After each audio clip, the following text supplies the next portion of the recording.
You're listening to Ernestly Speaking, the only weekly podcast that covers friends, foes, and anything that goes.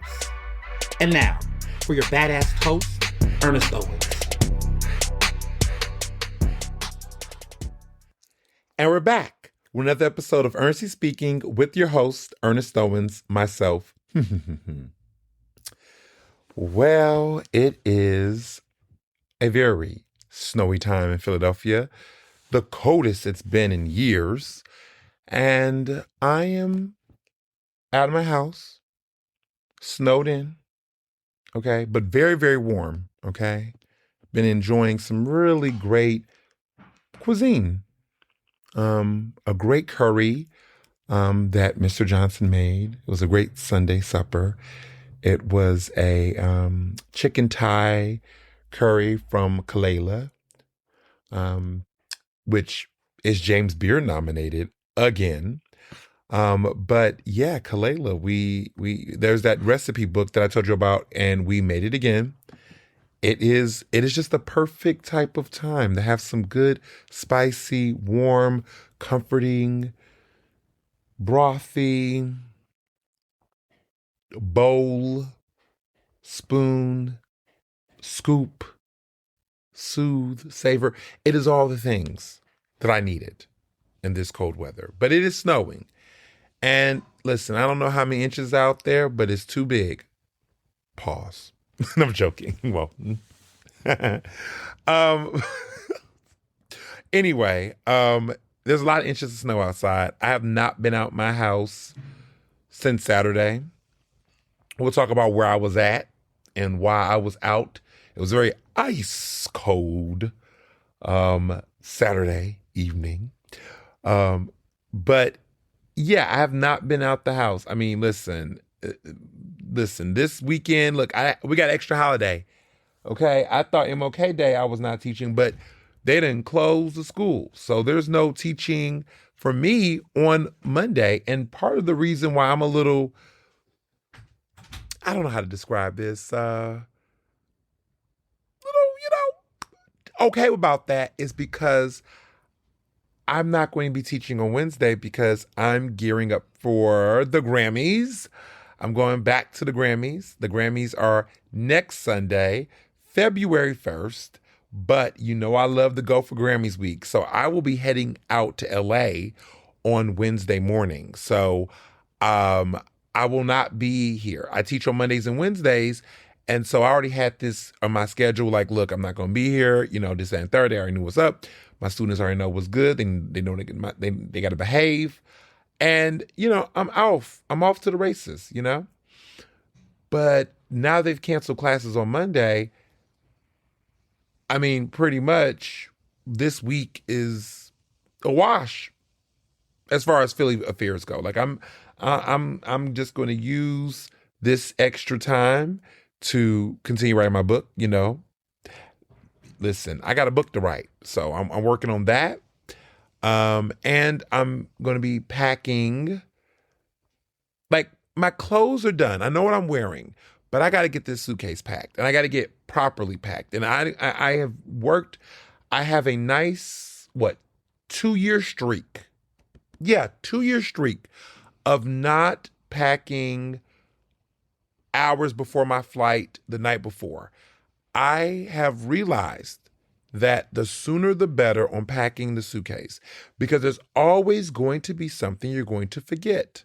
And I am never going to be that person. I am so organized that I like pre-pack my suitcase. And what I mean by pre-pack the suitcase is that the suitcase will always have travel-sized toiletries in it.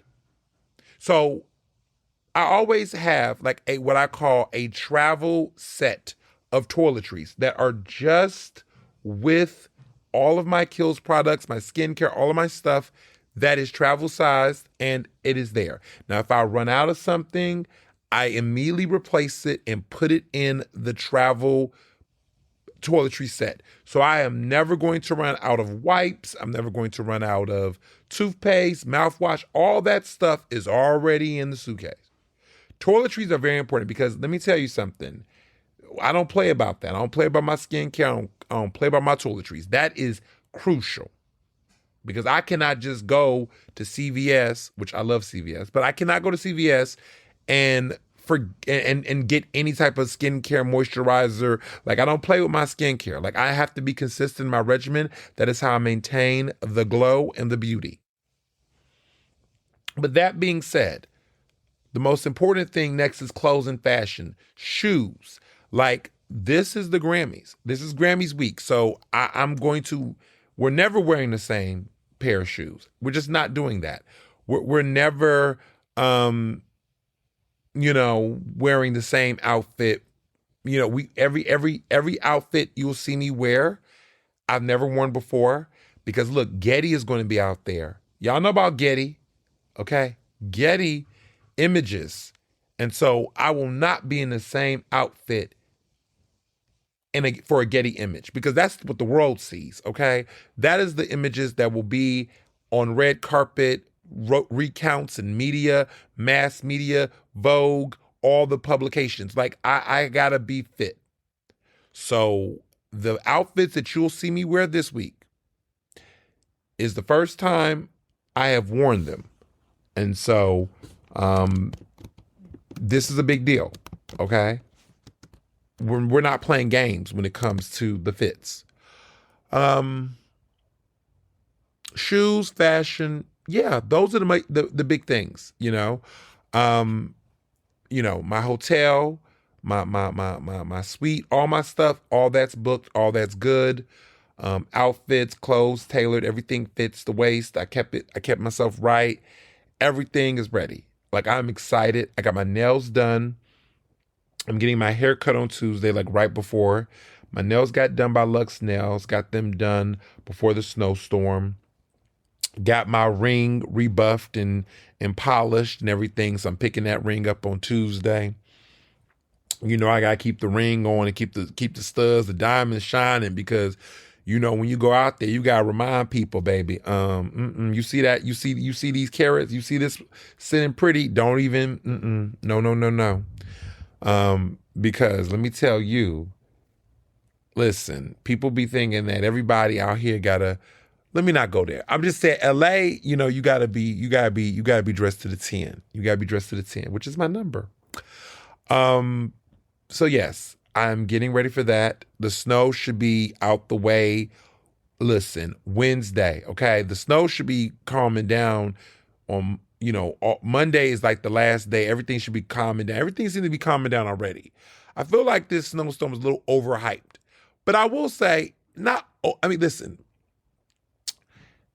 people were talking about some 6 inches of snow. 16 inches of snow. I think it got to about maybe roughly 7.8 or 8 inches, and for the most part, which is a big deal, okay? But people were doing the most. I remember that people were saying at first it was like 8 to 12, then it became 4 to 8. We got around about roughly 8. But like it was snow. It was snow. Let me be clear, there was snow. But there, listen, this was a good time to remind people that journalism matters. Meteorologists matter, right? This is when it matters. These little apps that y'all had on y'all phone, like they can't predict inches of snow that damn early. I have to tell some of my family members that was outside of Philly was talking about, oh, y'all got everything y'all need and all that. Listen, all that hoarding people do, listen, that's the economy. I noticed that. I'm not going to push that conspiracy theory, but sometimes I do feel like sometimes weather gets hyped to boost the economy. Now raise your hand in your room, in your house, wherever you listen to this podcast, that you might be on the SEPTA, you might be at home, you might be at work right now, but privately raise your hand if you agree with me when I said this. And DM me, because a lot of y'all like to be interactive. DM me if you agree with me on this conspiracy theory. I am calling it that because I am honest that I have no actual factual data to suggest this, but just is something that I just feel like sometimes certain disasters and things, I won't even say disasters, because a disaster would warrant you to go hoard or whatever, I guess, buy things. But like sometimes when there's like storms and things, I do feel like there is a level of heightened panic that wants to spark up the economy, make you buy things you don't need. And there's times where I'm thinking to myself, why do people be running to the store to buy milk if they have an electric refrigerator freezer? Because if the electricity and power is down, that food is going to spoil. Now, if you have perishable items and things, okay, I get that. But like things like milk that can spoil, I just don't understand the logic sometimes. Now, if you got a freezer, I guess maybe, but like, you know, I grew up in Texas, so when electricity goes out, a lot of that kind of stuff becomes irrelevant. Now, there was no, I guess, prediction that electricity was going to go out, but just the need to just buy a bunch of things because of the snow. People eat their snow snacks. Like, people just treat it as an opportunity to buy food. Even though they were saying, you know, flashlights and other things. Listen, I don't know. But all I know is the hobosexuals, the trade that will go from baby mama to house or whatever. You know, my friends out there was telling me that the trade was out looking for a roof, okay? And not the roof of the legs. They were looking for somewhere to stay warm. And they were just saying that it was getting rough out here. And I'm not talking about people that are actually struggling to get housing, because that's not, I'm very clear that shelter is in place for those. I'm talking about people who don't want to be in their own houses, but want to be up under somebody warm that they have no business with, or people that they have no business with, okay? The hobosexuals were out high this weekend. Certain friends of mine were telling me that there were people sliding their DMs being like, you good and warm, you need someone to cuddle with. Listen, I guess we are in peak cuddling season. So, that's from now until February 14th. So, cuddle season is in right now. So just make sure you staying warm with people you have business staying warm with. And if they didn't hit you up any other time, don't let them use you, okay? Stay woke. Stay warm, stay woke. Do both. Now, last week, you all heard the news. Y'all seen the videos. I was the keynote speaker at Wilson College for MLK Day. As you all saw, it went really well. I was out there in Chambersburg, Pennsylvania. Now, I got something to say about Chambersburg. Some of y'all might have heard of Chambersburg. Listen, okay? I was out there in Pennsylvania, baby. Pennsylvania. Right near Harrisburg on the outskirts. Okay, I was in Trump country. There was no MAGA, none of that. I didn't have any problems like that. But I'm just saying that Chambersburg was interesting. Wilson College, the area, they opened up to the community. My keynote was in a predominantly white space, which let me just add, I was happy about, because sometimes with MLK programming, I feel like the people that should be hearing a keynote about MLK should be people who need to understand what racial equity and justice look like in this current climate. So I was very happy that it was a very predominantly white crowd. There were some black people, of course, and black and brown folks that were present, but the majority of that crowd was white, and they were older. And I was happy that I was able to remind folks that were in the building. And these are the type of MLK events I like to go to. One, I was paid well to speak. Shout out to my agent. Shout out to everybody who made that happen. But at a time like this is where these messages resonate. I was honored, and I was happy to be in places like Chambersburg, because I feel like if you're in the echo chamber of the same people hearing the same messages, it kind of is like, I don't know. I just felt like I felt that this is my first ever MLK keynote address. They often go to straight men and older straight black men. So it felt good to be able to, be something different and go and provide that message in a different way. So I was happy. I was very honored. And I feel like it was embodying my fraternity brother, Dr. King.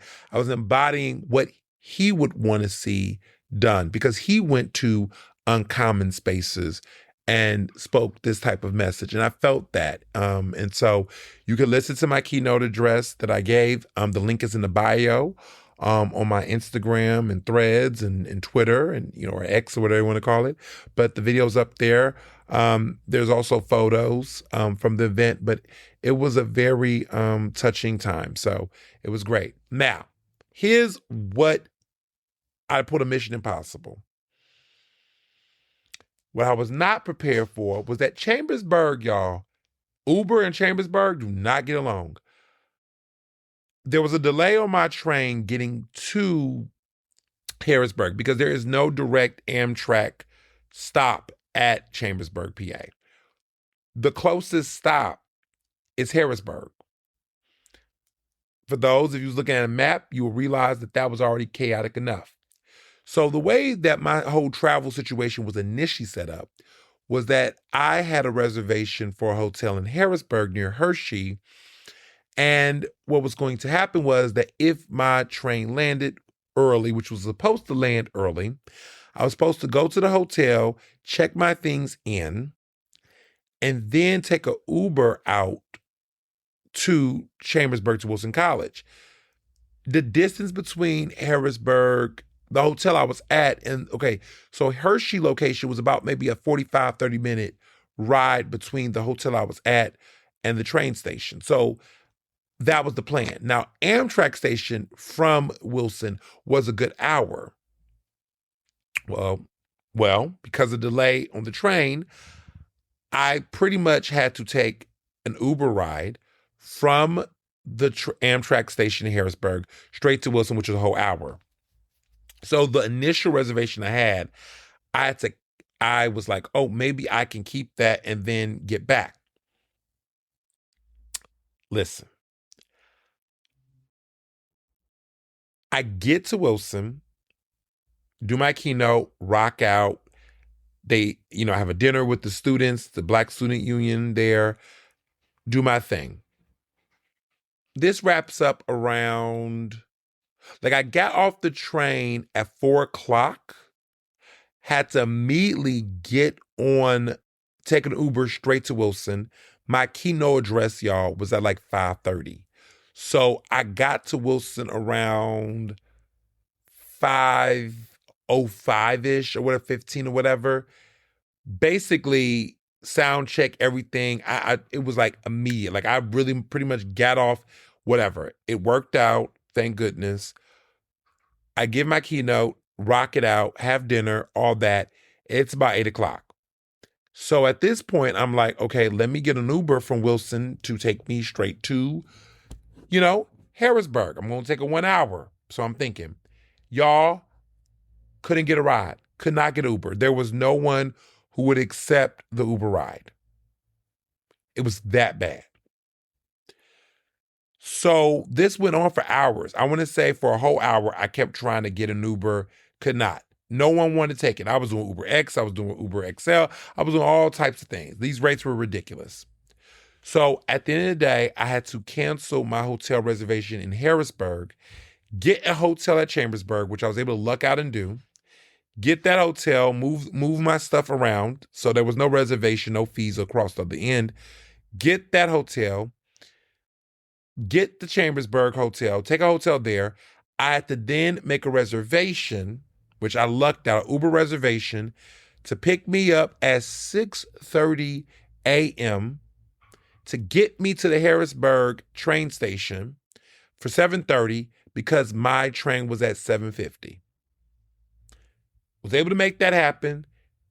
Got to the hotel in Chambersburg, basically slept there, got up early at 6:30 a.m., get the Uber Reserve, because here's the thing. With Uber Reserve, it allows you ample time to reserve a ride long enough to secure your ride, okay? Because if I did not do it that way, I don't know if there would have been a ride ready for me in time to get me there early in the morning. I don't know. I wasn't going to risk it. So I made a reservation that night to confirm my ride.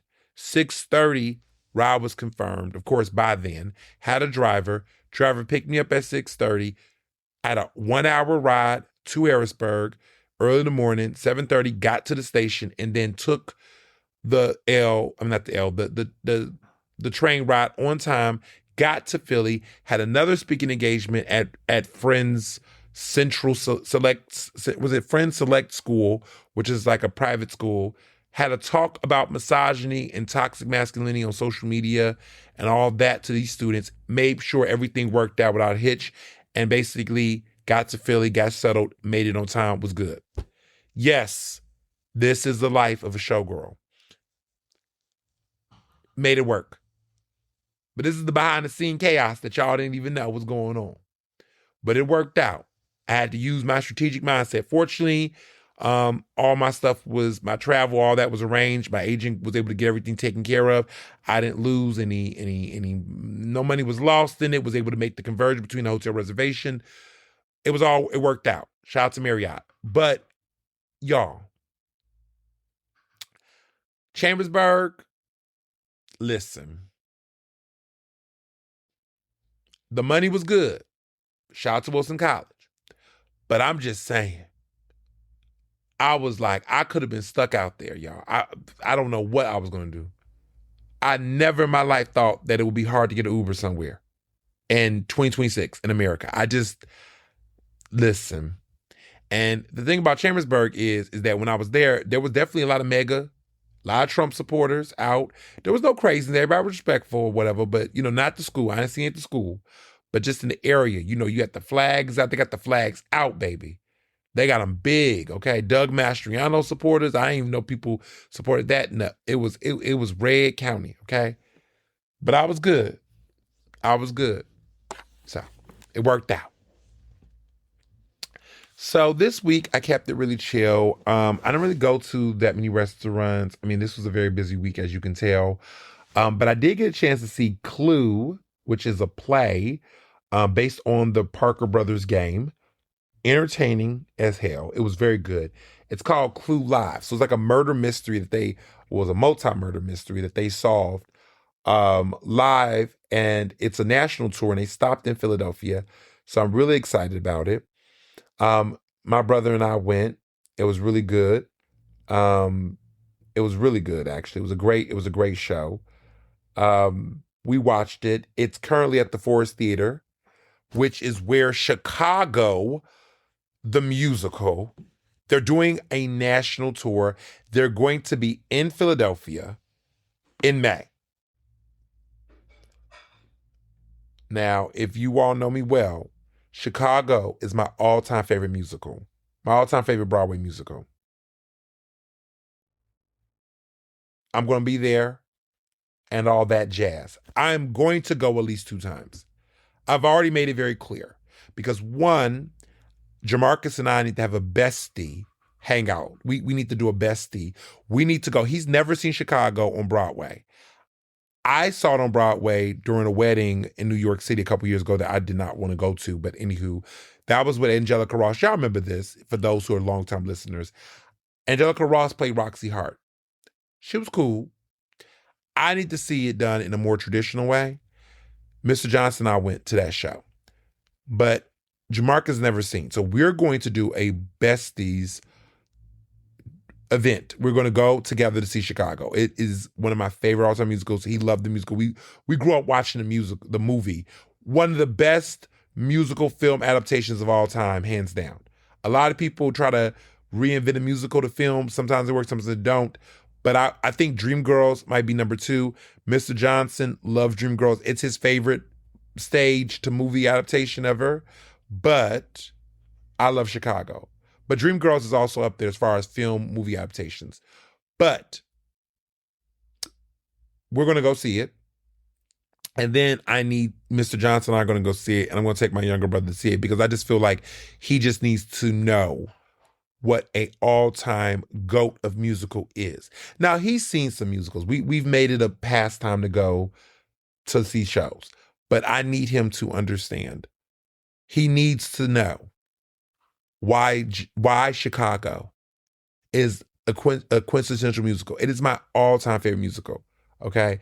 Phantom of the Opera, Les Mis, Cats, all that stuff. That's cool. That's great. But Chicago just do it for me. It just do something for me. I know all the songs. I know all the lyrics. I To me, it is the biggest all-time best musical snub, okay? I know some of y'all will say Avenue Q over Wicked when Avenue Q won over Wicked. That might be second, but the all-time, A Chorus Line should have never won the Tony for Best Musical over Chicago. That was just a robbery. When I tell people all the time that Chicago did not win Best Musical, they are just like, how? How? That is the biggest robbery of Broadway history, in my opinion, as far as musicals go. People will say Wicked and Avenue Q, but Avenue Q was good, okay? I think in history, Wicked did not get, like, I think we can be honest about Wicked on so many different levels, but that Act 2 of Wicked is a little bit weaker than Act 1. Act 1 is incredible.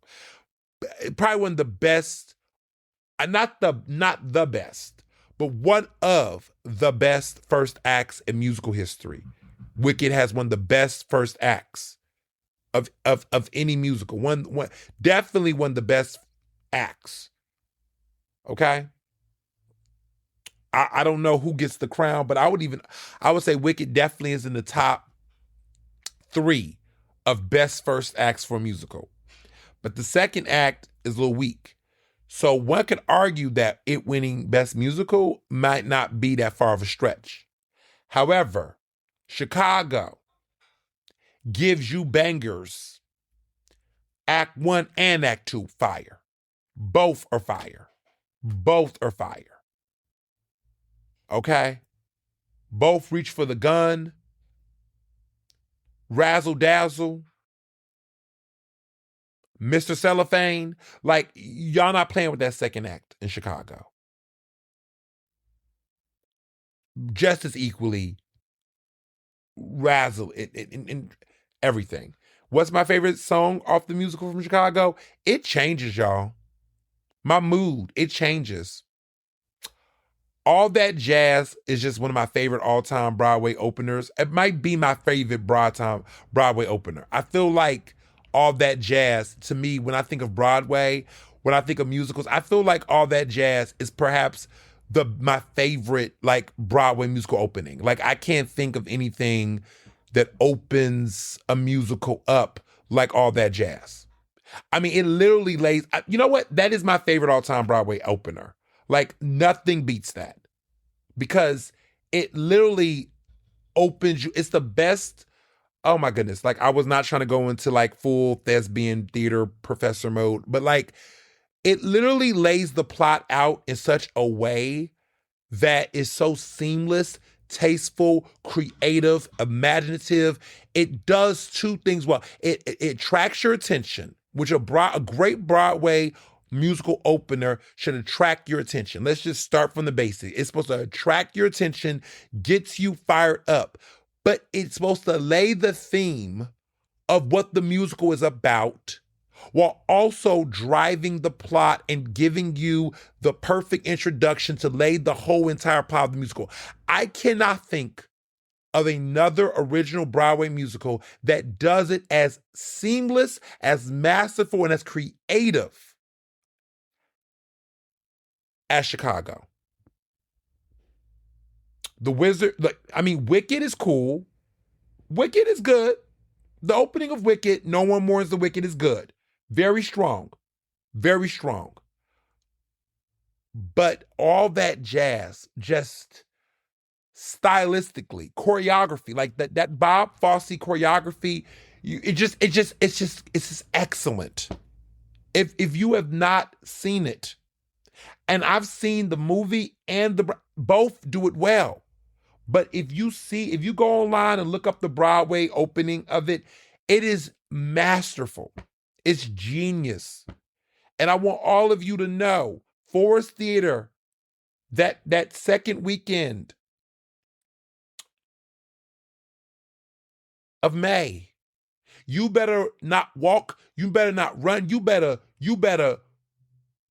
jog, you better marathon your ass to see this musical. You better get you a ticket. I promise you, every night gonna be packed in that motherfucker. It is going to be packed. Chicago is an event. And it's not just the birthplace of me, it is also my favorite musical. It is the best Broadway musical in my opinion. It is just so, it's not even about the theatric. It is just the energy. If the roles are played right, the vocals are vocaling, the jazz, it's just, And I'm gagged that it's not the Academy. It's not the Academy of Music. I don't know why they chose the Force Theater. I don't know if it deserves to be on a bigger stage, but maybe the production works best for Forest Theater. I can see it working for Forest Theater, but my God, I'm going twice. I'm going to see it twice. Okay?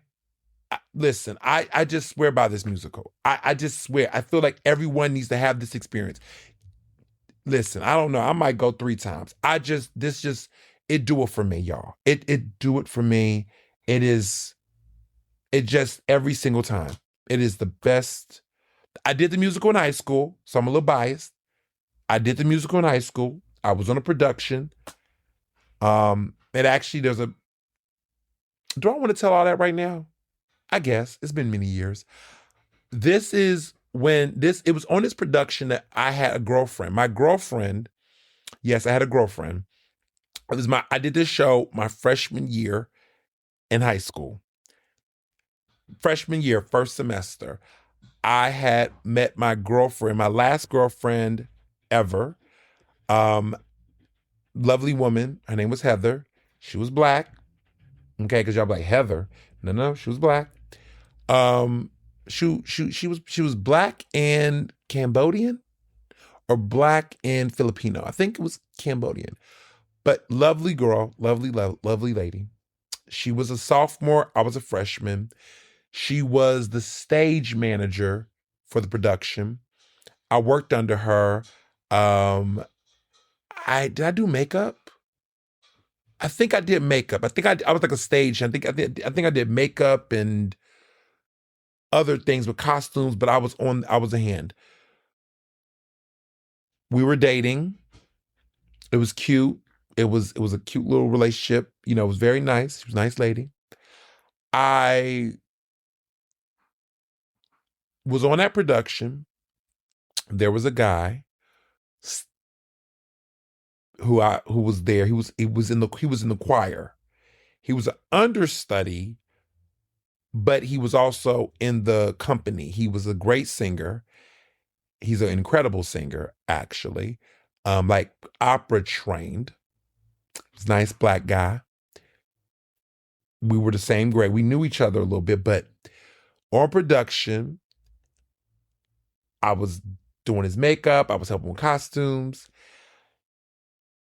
We were very young, okay? So we he wasn't out. I was not. I always had,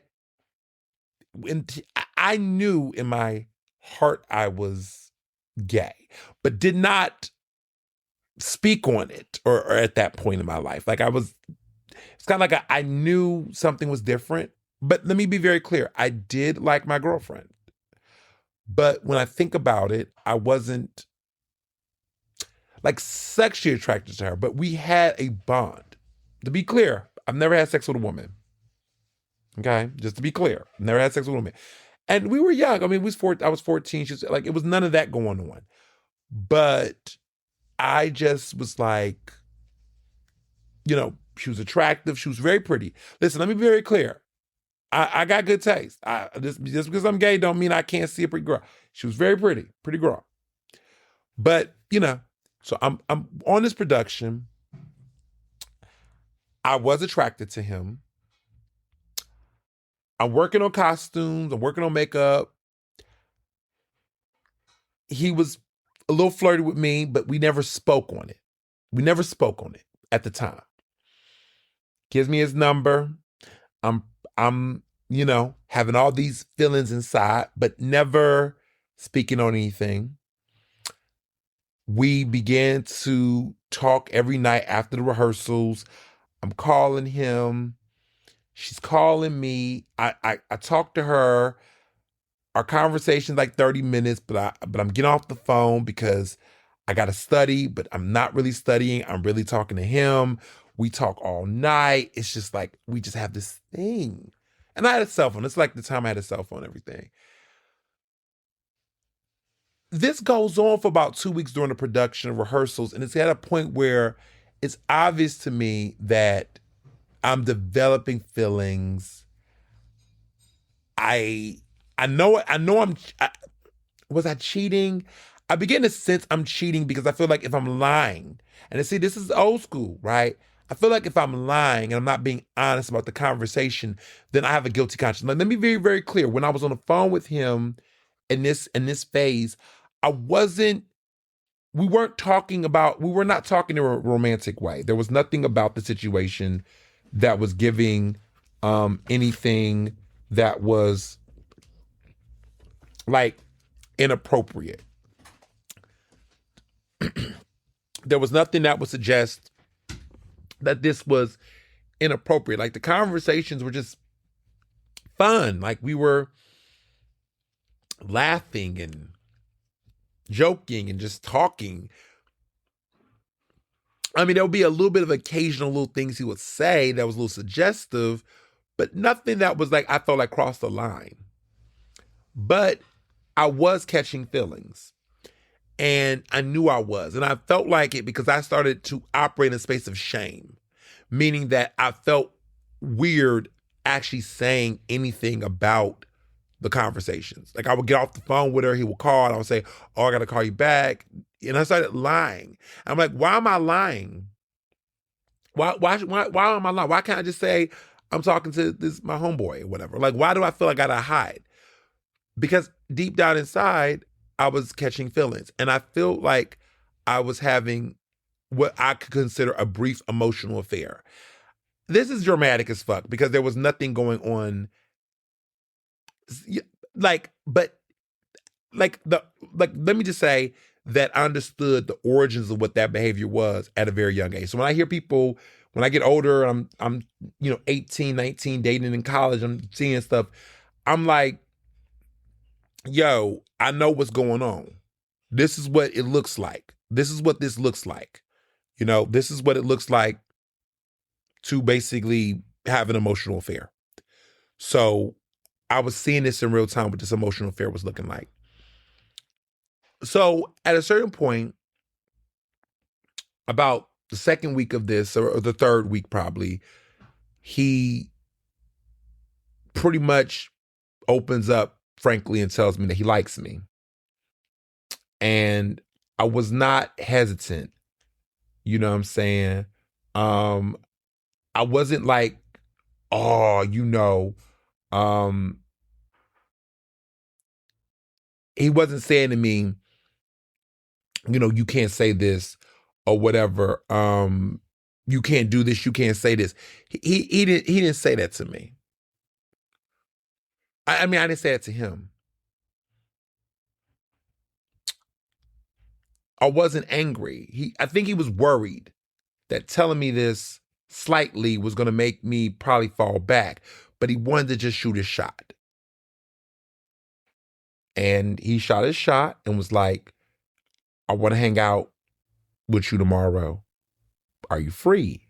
And I was like, I had a sense of what that meant because it was early dismissal. And throughout the week, we have early dismissal. And so I had a sense of what that meant. And I kind of was like,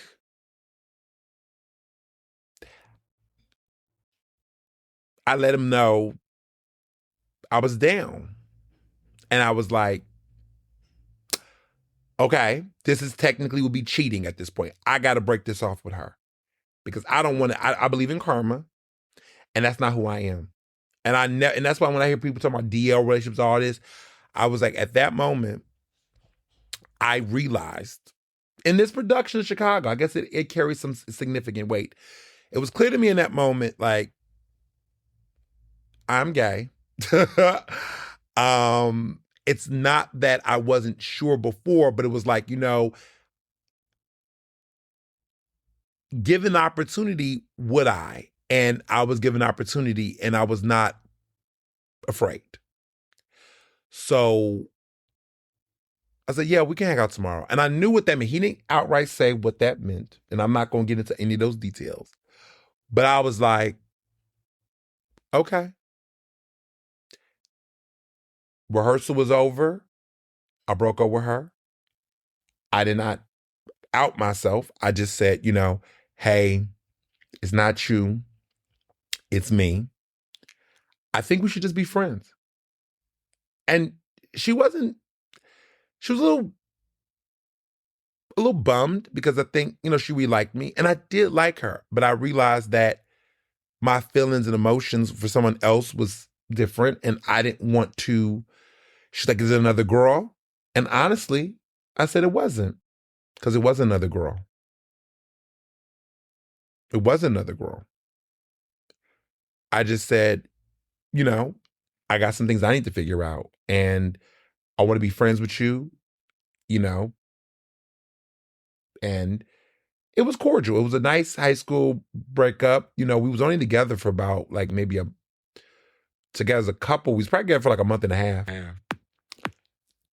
And then after that, we remained cool. I end up dating the guy who I was dealing with at that time for about a year, on and off. It wasn't anything bad. It wasn't a bad breakup. It was just a situation where it was my like first boyfriend. And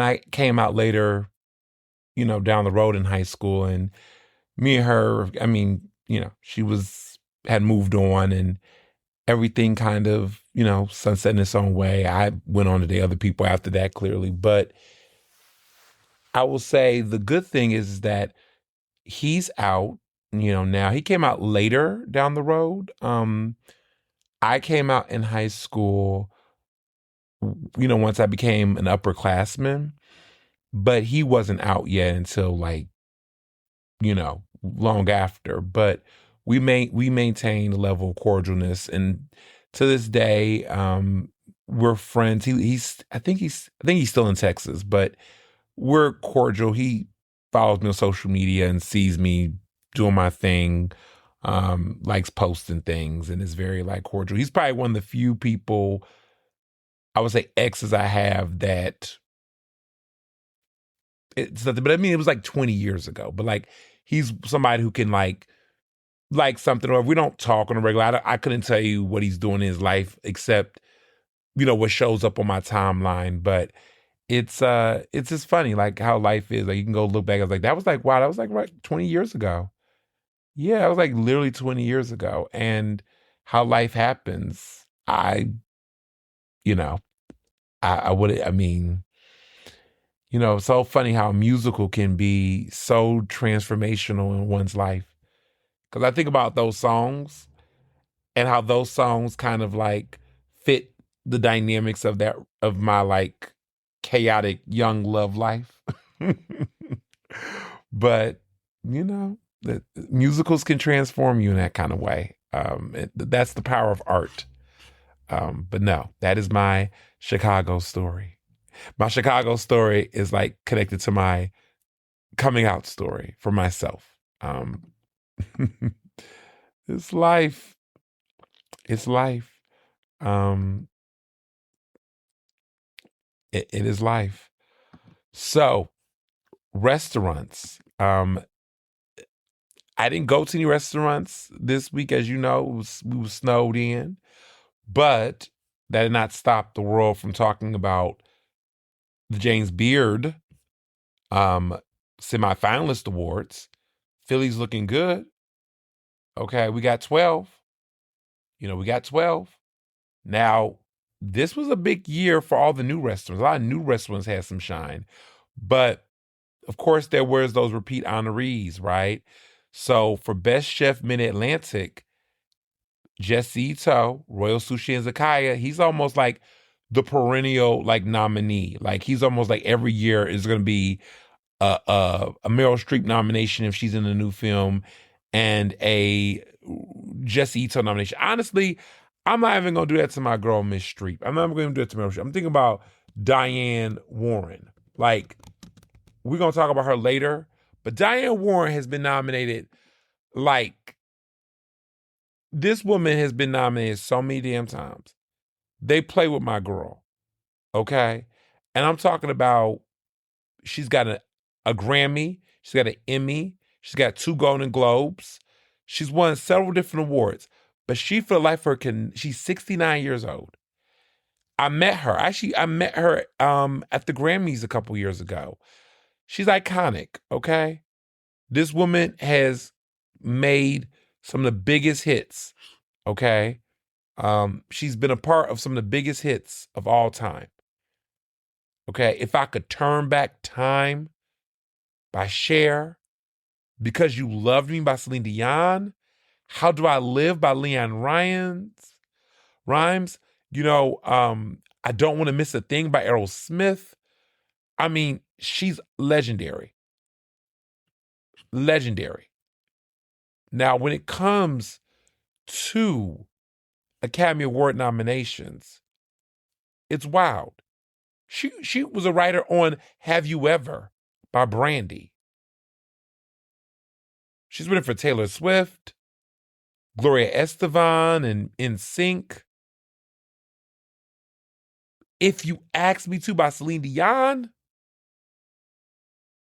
Like, that's what If You Ask Me To. Like, hits.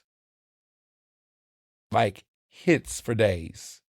Unbreak My Heart by Celine Dion. Toni Braxton. For You I Will by Monica. The One I Gave My Heart To by Aaliyah.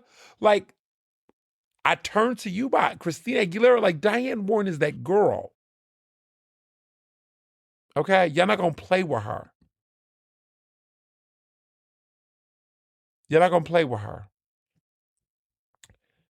Now, as far as Academy Award nominations, there are years where she's been nominated almost every other year. I mean, she's done a lot of work when it comes to movies.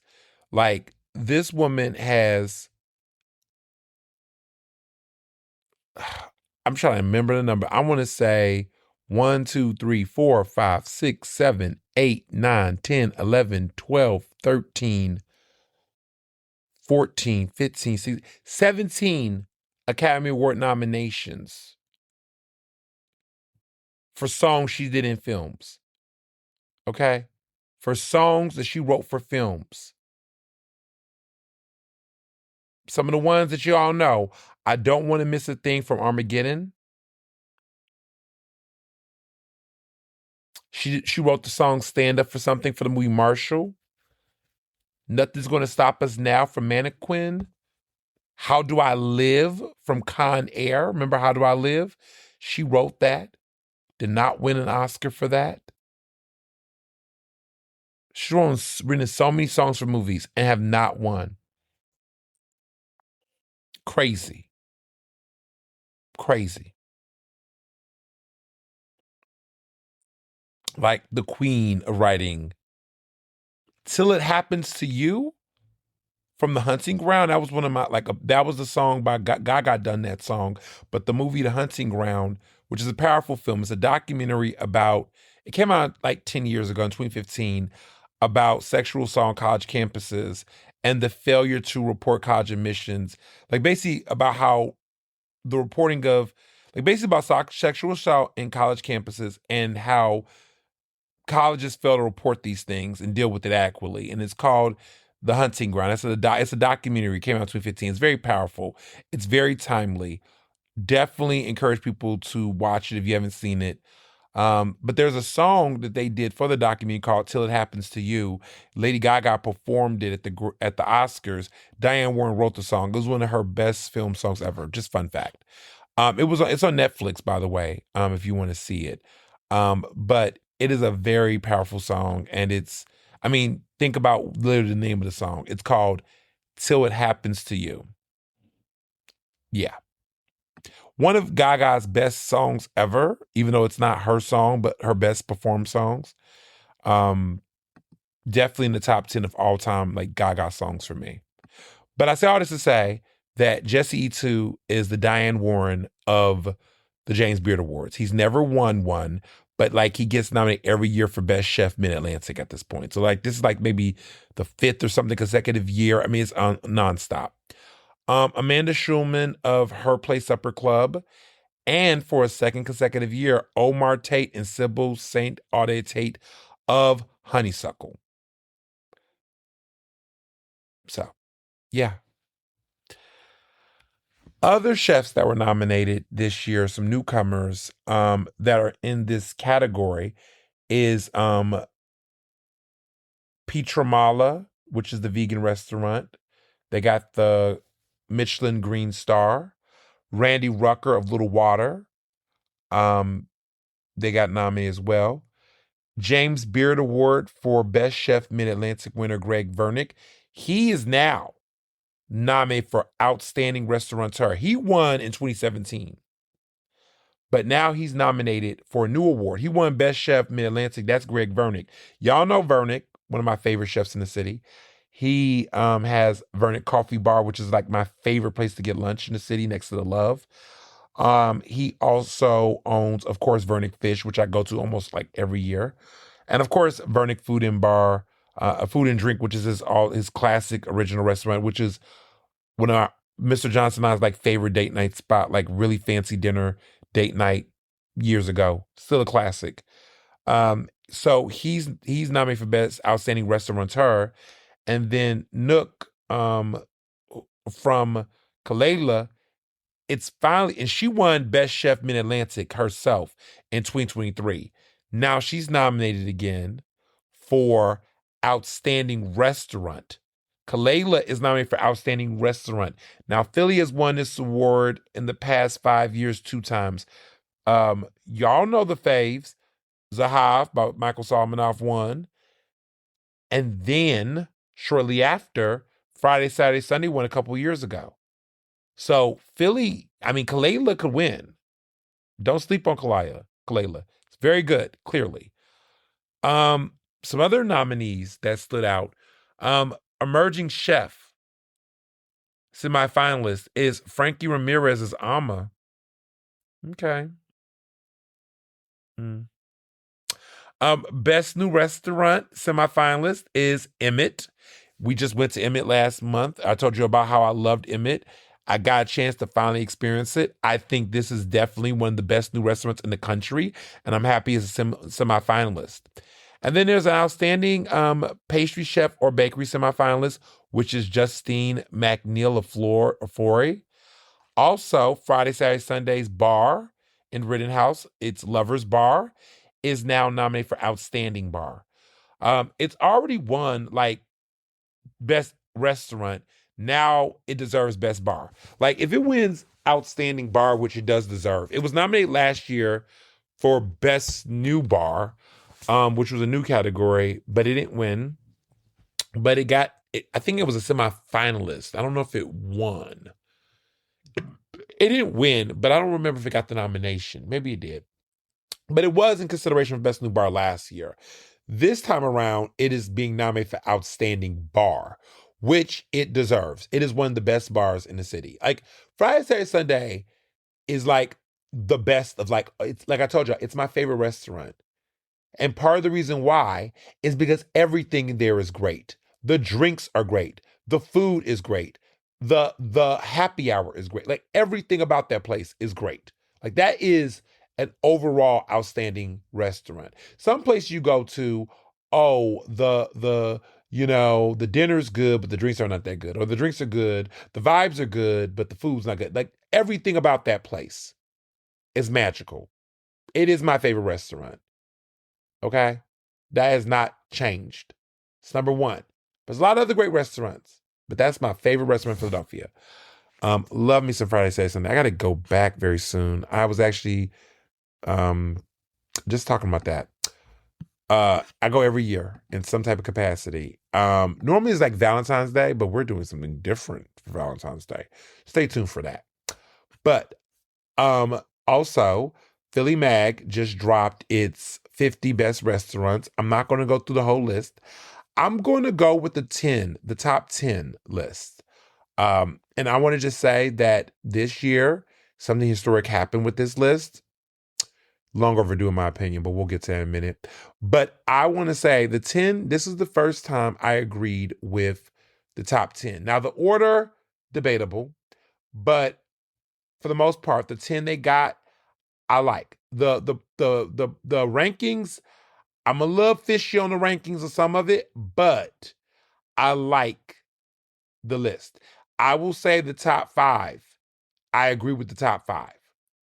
Top 10, some of the rankings are weird, but the top 5, I agree that these are the top 5 best restaurants. So let's go. Number 10 is the Hive. I think it's ranked a little lower than I would have liked. I think it could have been a little higher. I'm going to tell you who I think should have took him out. Number 9, Royal Sushi Izakaya. Very good. Think it's ranked a little bit lower. Number 8 is Vetri Cucina. Vetri is a classic. Number 7 is Ilata. It's that BYOB and Grace Ferry. Let me just say this right now. I think this is ranked too high in my opinion. Too high. It's good. But I don't think it should be above Vetri, Royal, and Zahav. I think if they wanted to be cute, they should have put it at number 10. Number 6 is Emmett. I do like Emmett, and it's a brand new restaurant, and it's great. But for this to be a brand new restaurant and land in the top at number 6 on the list, when so many legendary faves have come through and had to wait their turn, I like Emmett. I think that it could have made a splash in the top 10 for sure. But number 6, above Royal Sushi, Vetri, and Zahav, get the fuck out of here. Honestly, if I can realign this top 5 before I get into the top 5, but if I can do this bottom 5, I would have put at number 6, I would have put Royal Sushi Izakaya. Number 7, I would have put Vetri. Number 8, I would have put Zahav. Number 9, I would have put Emmett. And number 10, I would have put Ilata. But I'm going to let them be great. You know, when you don't really have... Let me be quiet. I'm not going to go there. All I got to say is very different. You know what I'm saying? Very different. Very, very different. That's all I'm going to say. Now, for the top 5. Number 5 is Friday, Saturday, Sunday. Number 4 is Ambra, which I love. I'm so happy it's up here. Y'all don't know about this. It's in Queen Village. It is this very expensive but gorgeous restaurant. Should have gotten a Michelin star in my opinion, but I'm going to let them be great. It is incredible. It's been around for years. It's hard to get into, very small, but it's great. Number 3 is Mon. Number 2 is Honeysuckle. And number 1 is Kalela. I got to say, this top 5 is pretty solid. It's pretty solid, y'all. It's pretty solid. It's undisputable. Now, the historic thing about this is that for the first time ever, 2 Black-owned restaurants are in the top 5 ever on this list. That's Friday, Saturday, Sunday, and that is Honeysuckle. Now, I got some things I got to say with this alignment, okay? I got a little bit of thoughts. Kalela at number 1, I'm going to let him have it. I think that's fair.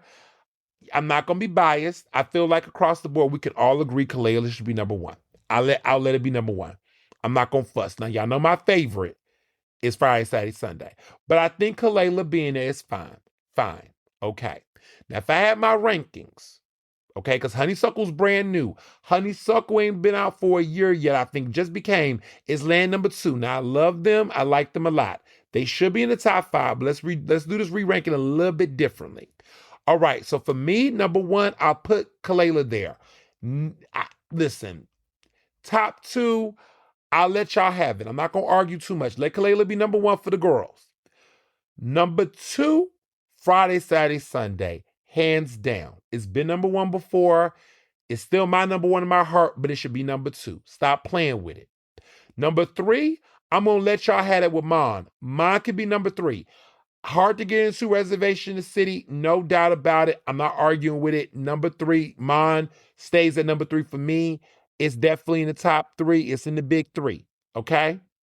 Number 4, I'll put Honeysuckle at number 4. I like it. I can take that. I think that's a nice intro. Put Honeysuckle at number 4. Number 5, Ambra. Ambra's fine, number 5. I can understand if some people want to swap out Honeysuckle with Ambra, but I think Ambra's fine, number 5. Honeysuckle's doing something. It'd be a nice splash for a new list. That would be my top 5. I keep Kalela at number 1. I feel like that's fair. Number 2, Friday, Saturday, Sunday. Number 3, Mon. That was good placement. Number 4, I'll put Honeysuckle. And number 5, I would put Ambra. I think the list is fine. They rank into what they are. But if it was the Ernest Owens edition, that's how I'll redo the list. Now, some people was in their feelings. They felt like, where is her supper place? It was at number 15. Provenance was number 16. So I'll tell you the other list of the list that I thought was interesting. Number 11 was Meeting House. I think that was over. Listen, Meeting House is good, but for it to be number 11, that y'all, see, that's the stuff that be getting me annoyed. Number 11, Meeting House, for real, that's disrespectful. I would have put Provenance at number 11.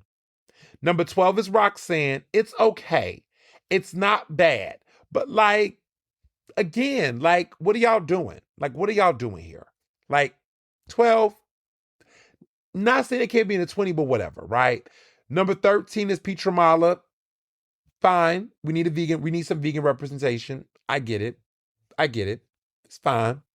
Number 14, Bastia. Listen, I liked Bastia personally. I don't know about number 14 because I've been hearing different things from different folks. I think a lot of people have mixed thoughts about Bastia. I like it, but I understand the different reactions. I don't know if I would put them at number 14. I would have probably put them a little bit lower in the 20. Her Place Supper Club, number 15. I would have moved them a little bit up because number 1, Michelin. Number 2, let's not play with Amanda Showman. And, I think they could have been moved up a little bit, maybe number 12. Number 16, Provenance. That's an abomination. Provenance should be at number 11, definitely a little bit upper. That's just disrespectful. Number 17, Laser Wolf. Respectfully, no. I feel like Laser Wolf maybe 25, but not in the top 20. That's another Michael Solomanoff restaurant. Why are we putting 2 restaurant owners with come on. If you where's Ellen Yin in the top 20? High Street can be here. What are y'all doing? That's just disrespectful. Not crazy about that. Laser Wolf, love Michael Solomanoff and Cooking Solo. I love Cooking Solo. But can we be honest about the fact that a lot of those restaurants by Cooking Solo are tasting the same, but it's just in different types of ingredients? What is the difference between this and Dizengoff? Can somebody tell me the difference between Dizengoff and Laser Wolf? Inquiring minds wants to know. I mean, listen, ingredients might be different, but let's stop playing. I just feel like that's a waste of a position. They could have put what's the spot? The oyster spot. Now, see, the fact that I remember it is already people gonna say, well, see, you don't remember it. But I just feel like the seafood spot could have been there instead. I mean, that's a little bit more, I don't know. I just feel like you could have made a case for Jaffa Bar. I mean, I don't know if Jaffa Bar should be in the top 20, but I just feel like I just feel like that was just, I don't know. I think that was just a waste of a spot. Number 18 is Amma. Okay. I'm going to say that. Number 19 is Little Water. Again, they should have moved Little Water up a little bit. Little Water definitely made a splash. I mean, they should have moved River Twice is great too, but Little Water should definitely be moved up. What a waste of a slot. And then Aguawa is a Japanese restaurant in Old City. There's sushi. I just would have put them in the top 20. We already got sushi up here. They're okay. River Twice is number 22, and then number 19 is Little Water. What y'all doing? This got a little sloppy. This is a little sloppy. This is a little sloppy for me. I feel like they stopped caring after they got to the top 10. After that, they just stopped caring about the rankings. They just started putting people wherever. It got a little sloppy in the top in the bottom 10. That 20. That lower 10 of the 20, it got sloppy. It got a little sloppy. Like, now I feel some type of way. Like, y'all playing with provenance. Like, that should be up there. Stop playing with her.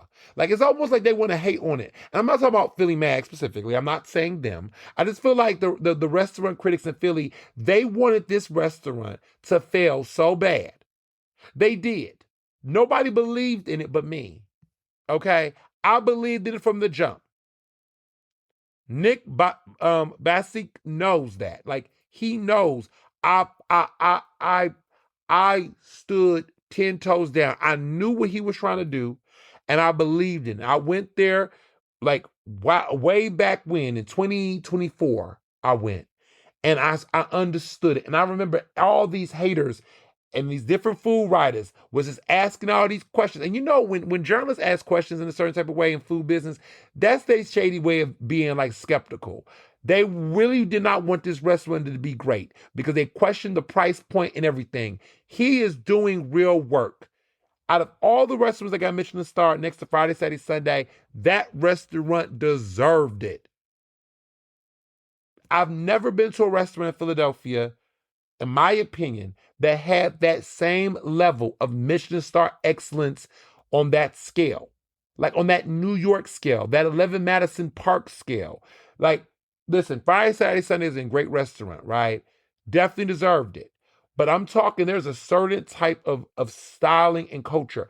And I felt like Provenance was the closest I've ever had to a Michelin star experience in my mind of what I was used to. I'm still surprised by her place. I'm not saying it don't deserve it. I'm just surprised that it won compared to Royal Sushi. But they didn't even get a chance to go inside Royal Sushi as a Kai. I mean, that was interesting. But I think Ambra deserved it. I think Ambra deserves a Michelin star. I'm surprised it didn't win. I would say Ambra definitely deserved a Michelin star. I feel like that was weird what they did there with them. But maybe they want to give Philly so many so soon. I don't know. But we'll be back. We'll see what happens next year. We'll definitely see what happens next year. But that top 20 a little sloppy, that bottom 10. But that top 10 up front, I mean, to be honest, if I was real with y'all, I don't even think Illotta should be in the top 10. But I'm going to let them have it. I know a lot of people like the place. It's okay. It's good. It's good. It's good. It's better than okay, y'all. It's actually good.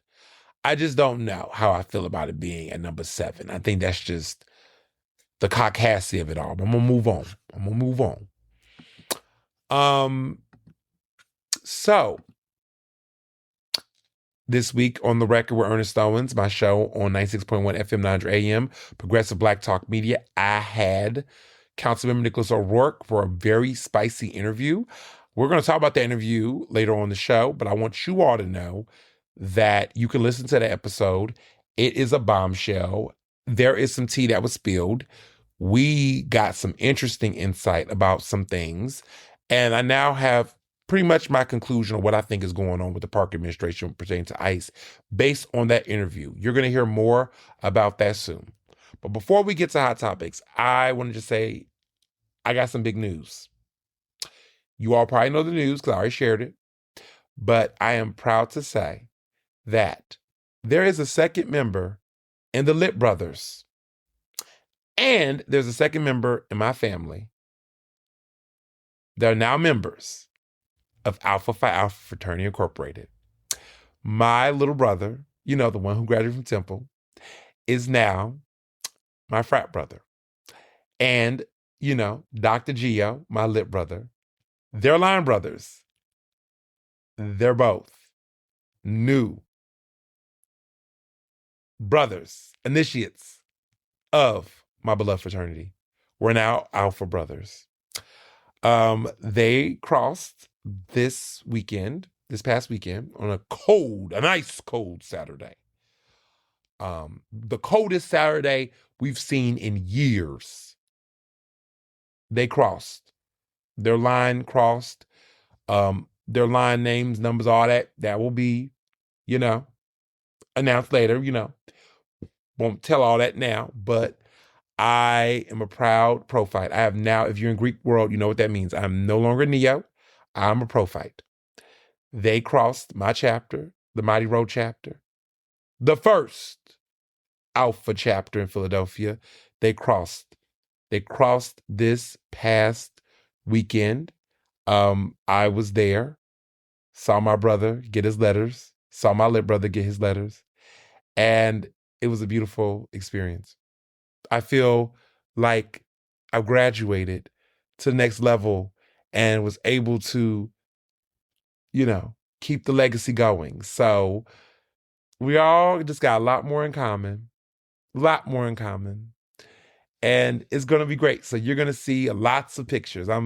I spoiled him. Oh my goodness, I get them both. Like they cross. I threw a celebration for them at my house with their line brothers. It was a great time. Lots of lovely libations. We had lots of Moet. We had lots of lavender lemonade. Bartender Barry. Mr. Johnson made up some great cocktails for us, and it was a great gathering. It was beautiful. They're just a good group. So many great people, and yeah, I'm just feeling good to be a big brother. I was very proud.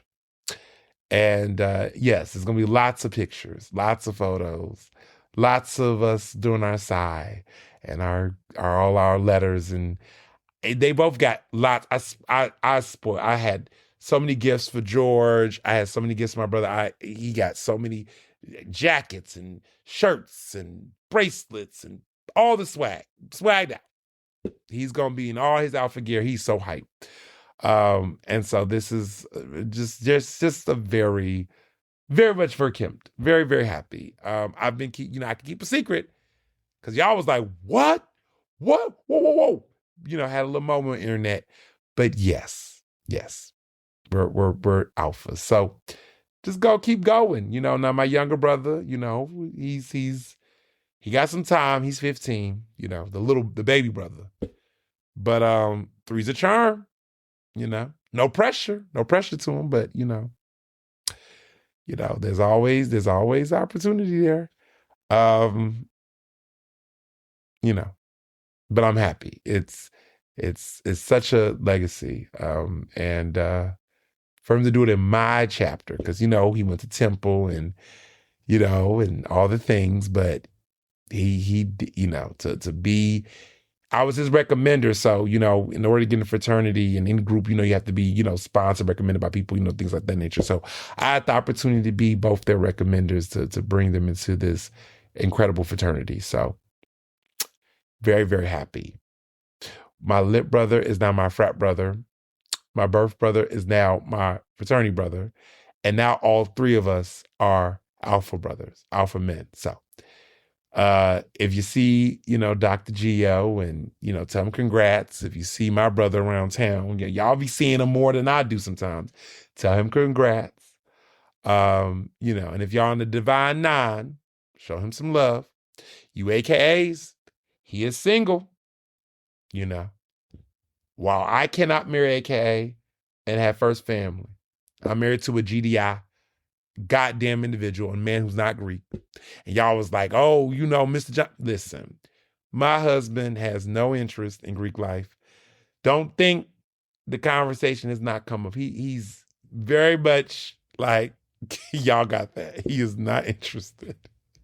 And that's true. Like, even when we were in college, when we dated, like we was in college and things, he just was like, that wasn't him. Me, very much. This is something like, and for my brother, same. Like this is, and in my family, because I have a cousin who's an alpha, in Detroit. Like, I don't know anybody in my family who's not an alpha. Anybody who's in Greek life in my family, I don't know any Kappas, no Sigmas, no Qs. Only everyone in my family that I know that's Greek, that are men, are alphas. That's just what it was, in a Black household, different families got different rules. Not to say there was a rule, but it was like, this was it. This is what you do, And this is all I want to do. Everything I do is a first. I mean, why would you want to be anything else? Well, let me stop. But that was the thing. So I knew if I was going to cross into a fraternity, it was going to be a Black fraternity. And it was going to be Alpha Phi Alpha Fraternity Incorporated. That was just the family rules. And so my brother, It was very clear. He didn't want anything else. Let me be very clear too. There was no interest in anything else. But when he was thinking, the question wasn't which. It was a matter of when. Okay? Okay? But it was not a question of which. It was a question of when. And he is now a brother of Alpha Phi Fraternity Incorporated. So if he, I can't pick who he dates, but I know he's a single man, and I look forward to, finding a lovely woman of our first fam, Alpha Kappa Alpha Sorority Incorporated. It will be an AKA. Let me not do that. Let me not be, see, here I go being that. I don't know who he will get with. He might find lovely Delta. I have a lot of homegirls that are Deltas, but, it's like the Lion King, Simba must be with Nala. I'm joking. He can love who he loves, okay? I'm being facetious. See, here I go. I guess listen, I tell them don't get into I'm getting into the straights. I'm getting into the straights love affairs. I don't know who will find. I'm just saying, a nice woman, someone like someone that's a young Kamala, a young, Kamala Harris. I mean, listen, I don't know, but just, but I digress. I'm so proud. I'm so happy. There's going to be a ton of pictures. Y'all going to be sick of us for a year. You're going to be sick. Listen, y'all not going to be sick of us, but the haters are going to be sick of us for a whole year. I don't give a fuck. We are going to be iced out in our swag, in our shirts, our match. Listen, we're going to be cutting up. I am so, this is going to be so much fun. It's going to be so much fun. I'm just so happy. And it's just so beautiful that it was my lit brother, Dr. Gio, who in undergrad, there were no like divine non-Black Greek letter organizations in the college that he went to for undergrad. And when I crossed, I knew he was interested, and it was just a matter of like time, to do it all. And it just was a beautiful situation. And just that's what you do. That's what brothers do for each other. That's what friends do. We support, we create that pathway, We don't gatekeep. We don't, friends definitely don't gatekeep. But like, I mean, all I gotta say is history will always say one thing about me. No matter what I do, I will never want the history of the books to say I wasn't a good brother and I wasn't a good bestie. Those are things I hold.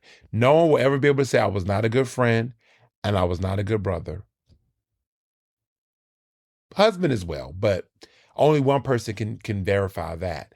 But as far as friendship go and brotherhood go, I believe that I am a true thorough brother. As a lit brother, as a line brother, as a birth brother, as a fraternity brother, I am a thorough brother. I think that is something I will give myself credit on, and a friend. If anybody say I'm a bad friend, they're a liar. Anybody say I'm a bad friend, tell them, what did you do wrong? I take friendship and I take family seriously. I do. That is something what George W. Bush say?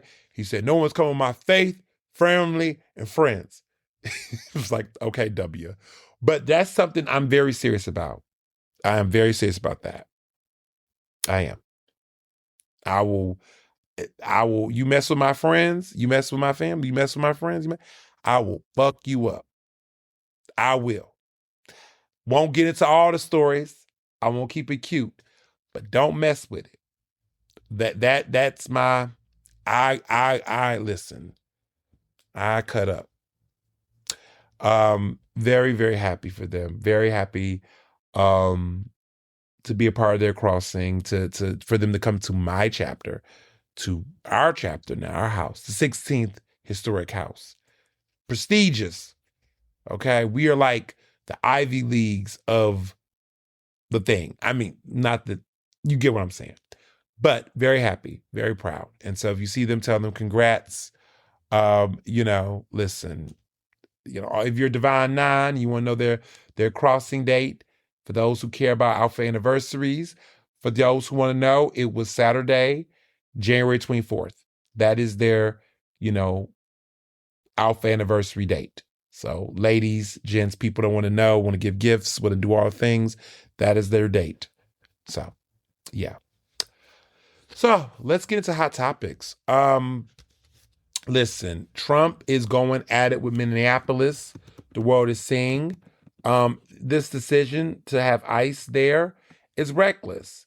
They're saying that the latest update is that they're reviewing everything about the Minneapolis shooting.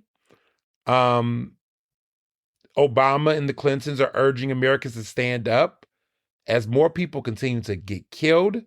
People are calling it an uprising. They had a second killing. For those who've been under a rock, at this point, I think we all know what's going on.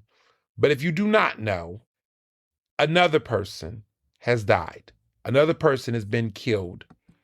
The protests are getting out of control.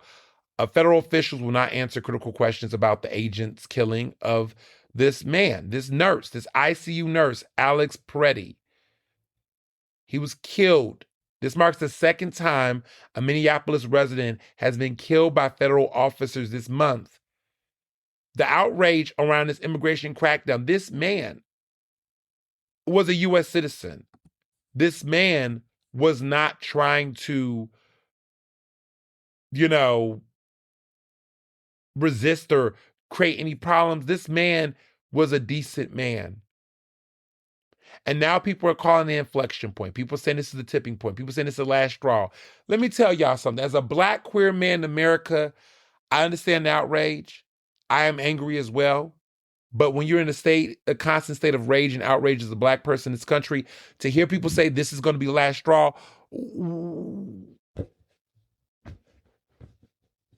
I got to tell you, my Black queer ass feels some type of way. I'm going to tell you, because I'm just trying to figure out why. Because white people are starting to get, now y'all starting to realize law enforcement going too far. So all these Black bodies, these Black and brown bodies, now y'all saying, oh, this is out of control. See, I predicted many years ago, I said, when they start coming for white people, that's when this country will care. They are now killing on. They didn't listen. All the Black folks, listen, they didn't. Listen. They killing white people, white men and white women. They killing white people. I just want to say that they're killing white people. White people are now getting killed. People are calling for Jackie Rosen, is the Democratic Senator Jackie Rosen is calling for the Homeland Security Secretary Kristi Noem's impeachment. Minnesota's largest public safety labor union is calling for an emergency summit on immigration enforcement policy. Like, people need things to happen. And officials tried to claim without any evidence that Alex Peretti brandished a weapon. Like, they're lying in broad daylight on camera.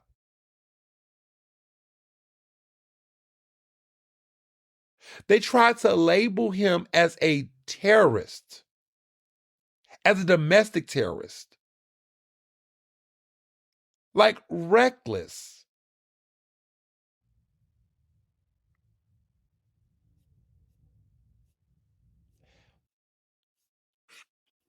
Choices.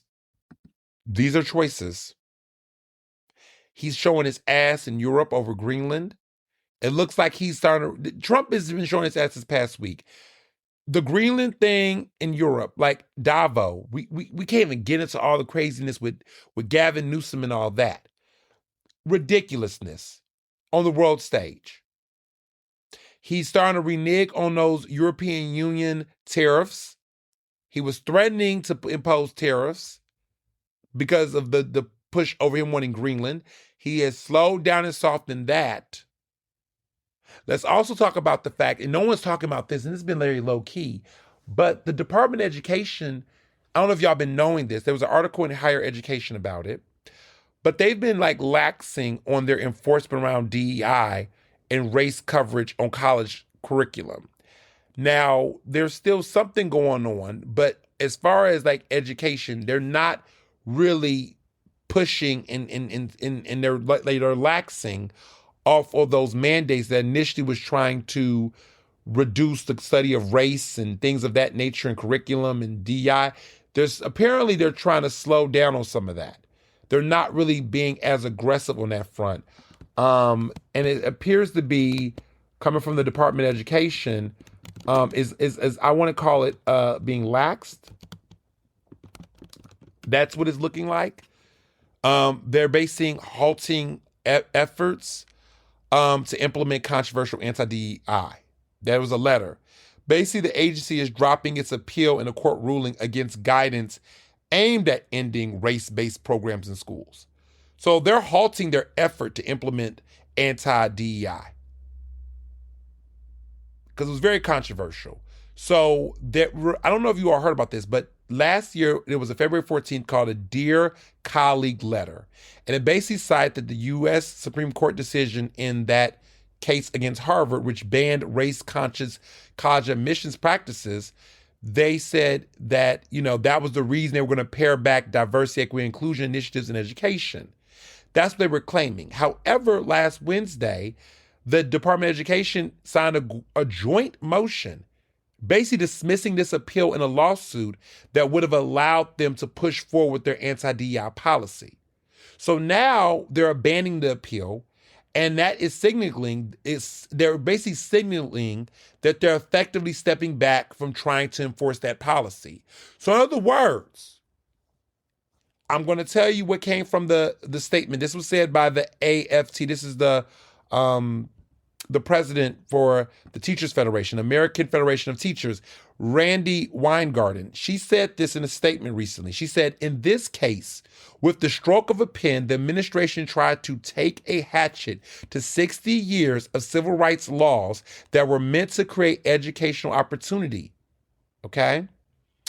They attempted to rewrite and redefine opportunity to eliminate diversity, equity, and inclusion, and threatened schools and districts with penalties if they failed to comply. That's not happening now. So it looks like, for now, it appears that all you colleges that took DEI out, go put the fuck back in. Because now the Department of Education ain't coming for you. The legal targeting is over. They retreated from that appeal. They were hit with lawsuits. They don't want the smoke. So college campuses, go ahead. Start bringing back DEI. Stop. You can't blame the government now. I'm looking at my alma mater, University of Pennsylvania. Get the budgeting. Get back to funding those programs. Get back to making the Black and brown alumni and students on that campus feel welcomed. Because now you don't have to capitulate to Trump on that issue. I don't know if y'all knew that, but all my college professors, I want to just say shout out to Community College of Philadelphia. Shout out to CCP. I'm a proud professor there. I'm proud to be a part of the faculty there because they never reneged on DEI. They never stopped talking about diversity, equity, inclusion. They never stopped talking about it on campus. They never started to prioritize it. It was always ingrained in our work. They never flinched on it. And so I remember that they were like, listen, if they're going to do it, they're going to have to come down here and take it from us. I appreciate that level of courage. So yeah, I want to give y'all that attention. I want to just put that out there, that is out the way. Now, Democrats. I have read Shapiro's new book. I did. I got a chance to read his new book. It's called Where We Keep the Light. Stories from a Life of Service. A lot of people are not feeling this book. I'm not feeling the book. Biden officials, ex-Obama officials, people from the Harris campaign, a lot of people are not feeling this book.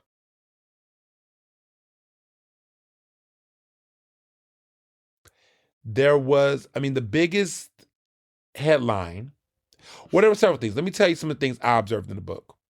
Just to say, I did not like the book, but let me be clear about why I like the book, because I know some of y'all will be like, well, you don't really like Josh Shapiro, Ernest, so are we surprised? Let me be clear. I can be fair about books. I'm an author myself. Here's the issue with the book, right? I don't have an issue. Listen, his life is his life. I don't, let me be very clear about my critique, because book criticism is a very different space, right? I read biographies, memoirs, not to judge the person, even though,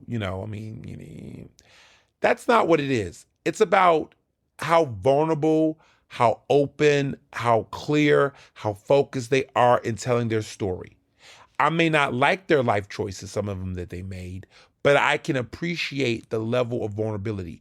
One of the best memoirs I've read in the political space was Becoming by Michelle Obama.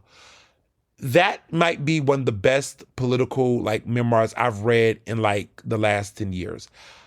I think I've enjoyed it more than A Promised Land. And let me be very clear. Obama's first volume, where's that second book, Obama? We waiting.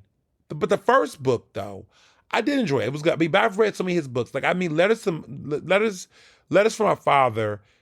That was before he was president and all that. That was just, but I get it. Politics will change a person to a certain extent. But I do appreciate what he did. I did appreciate what he did with that book. But Becoming by Michelle Obama is just brilliant. Brilliant. Now, some of y'all might say, well, she's not an elected official. So I'll give you another person whose book I really liked when I was growing up. And I read it when I was very young. Living History by Hillary Rodham Clinton. Living History, another classic. Another classic. She's written so many other books. But Living History, that was real. That was raw. I learned a lot about Hillary Clinton. My Life by Bill Clinton was pretty damn good too. There's some good ones, but there are also some bad ones. Unfettered by John Fetterman. Blah. Didn't care for it. Just missing. And I'll get to why Shapiro falls in that category. Who else had a book I didn't really care for in the political biography space? It's been a lot of books I just read. I was just like, I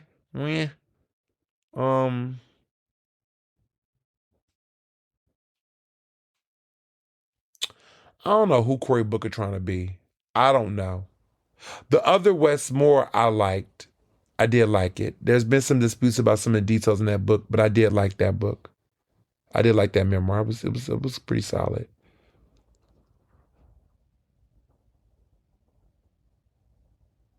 It's been so many damn books. Kamala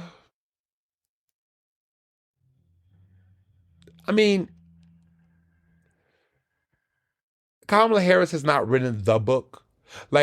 This recent book she did, that's not really I did appreciate it. It was okay. It was okay. There's parts of that book. It was a better, but it was okay. The one thing about that book that I felt like I walked away not feeling like that did not land for me all the way, where I couldn't give it like a thumbs all the way up, is the fact that I still feel like there's a level of denial when it comes to her awareness of Joe Biden's decline. At this point, he has cancer. I hope he gets a speedy recovery. I hope that he's taking good care of himself. But I feel like at this point, we can be honest that she could be honest about her awareness of his health decline. And I feel like she's still in denial. I think that she'll probably stay that way for quite some time. I don't think we've gotten the quintessential Harris memoir. So I'm going to hold my thoughts about hers. That being said, let's get into Shapiro's new book. I think the beginning of the book, I was following it, and I could appreciate the beginning of the book. But when we get into his political career, like when we get into like AG and down the road, it gets real fake at that point. It gets real fake. Even as a journalist who's covered politics in Philadelphia and in Pennsylvania locally, I know so much about Josh Shapiro that I don't tell you all. I know so much, so many things. And I felt like the way that he talked about certain relationships he's had, he tiptoed on that shit. He definitely tiptoed on that shit. I feel like he wasn't fully 100 about his issues with disloyalty. So he worked in Congress under a man named former Congressman Joe Hoffel. And he was a Montgomery County Democrat. And he worked and became his chief of staff before he ran for state representative. Because Josh Shapiro was a state representative. I don't know if people remember that.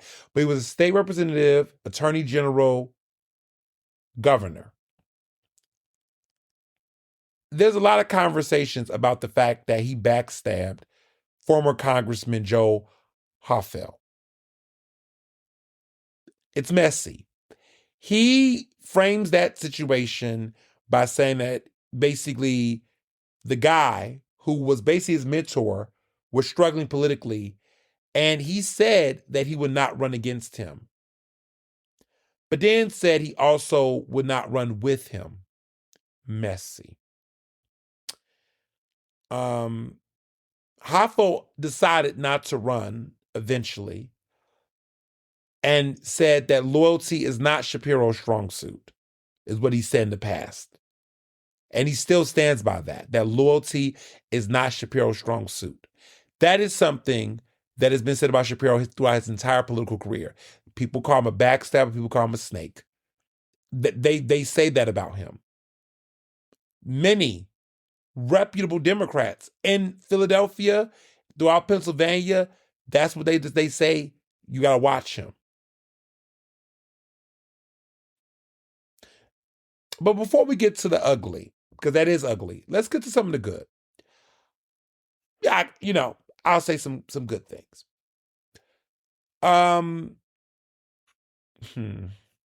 Good things. I like the fact that he talks about how he met his wife. I think that was one of the highlights of the book. He gives his wife credit for being behind a lot of his good ideas. And pretty much she is, I wouldn't say a mastermind, but she was somebody who provides, I feel like when he accepts it, the moral social clarity that I think is missing from him personally. She is that anchor on some of the big issues. She was the one who kind of, I think, humbles him and keeps him in line with some of his ambitions. Apparently, he was trying to run for U.S. Senate in 2016. She's the one who discouraged him from doing that. Smart woman. The first lady of Pennsylvania, smart woman. Lori Shapiro. She used to be a former Clinton administration official. She's behind the scenes. But she is a strong advocate to people with intellectual disabilities. She advocates to make sure that young girls have access to menstrual products in schools. She really has issues that she cares about. She is, the voice of reason for him. They met in high school. They broke up. They got back together. He wanted to pursue her again, wrote a long letter to get her back. And apparently when they were in college, he was referred to as Mr. Lori. Because clearly she was smart and she was a power maker in her own way. And so I felt like, to me, that was the book. They have 4 children together. And she comes up throughout the book a lot. I feel like that was a highlight. I think that his marriage and his family life in that way, I felt like that was the major highlight for the book for me. And to be clear, no one like a Shapiro can make it that far without having a strong family system. So I do feel like that made sense. I mean, listen, even someone like myself, I say this all the time. I cannot be as ambitious, as powerful, as influential, as all the things that they call me, and be able to do it like I do it if I did not have a strong family unit. And so I think that was the biggest highlight for me for the book. Now, to the bad and ugly. When we get to the conversations around this election and his politics, he calls himself a pragmatist. He likes to talk about how, he likes to. So, okay, good, bad, ugly. This is the bad before I get to the ugly. The bad was that he talks about his disagreements with other Democrats.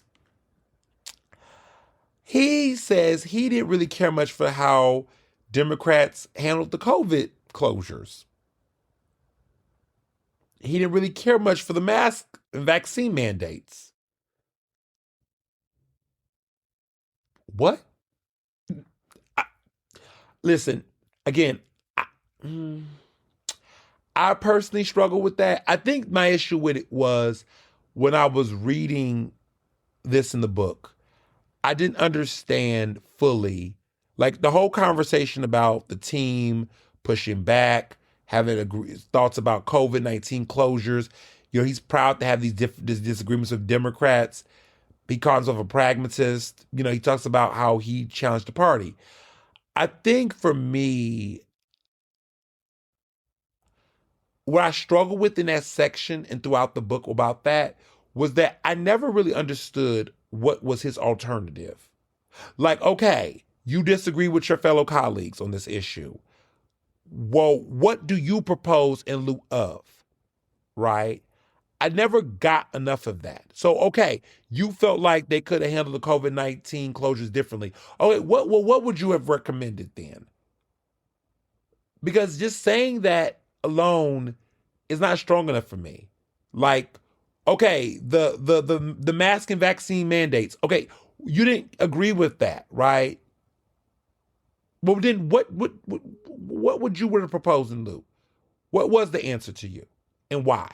We don't really get that. We get the notations of what he does not like and how he's not like a lockstep and key Democrat. Whatever. Fine. Whatever.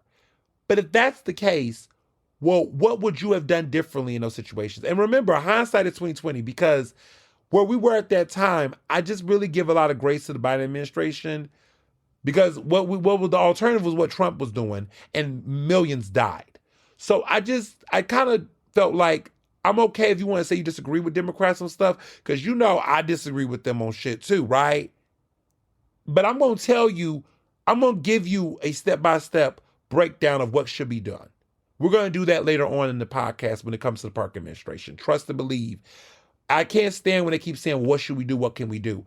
Well, do you want to know, or do you just have an opinion? Because I can give you some thoughts and some opinions. So I struggle with them on that rhetoric. That was the bad. Now to the goddamn ugly. When he gets to the whole situation with the VP vetting thing, that's when I wanted to throw the book. I wanted to toss the book. I was like, this is trash. What the fuck? And the reason why I'm going to say this is because he's reneged and he's backpedaled. So he has implied, he initially said that he did not think that anti-Semitism played a role in Harris's decision in choosing who was going to be the VP. Okay? But now all of a sudden, because he literally said it, he said anti-Semitism had no impact on the decision. Because some people have said that, Shapiro being Jewish could be a barrier to him being picked. He dispelled all of that during the time of the election. He was like, no, he doesn't think that. He rocked with the party. He took his L. And let's be very clear. There are several reasons. And y'all were listening to the podcast in 2024. Y'all remember that time.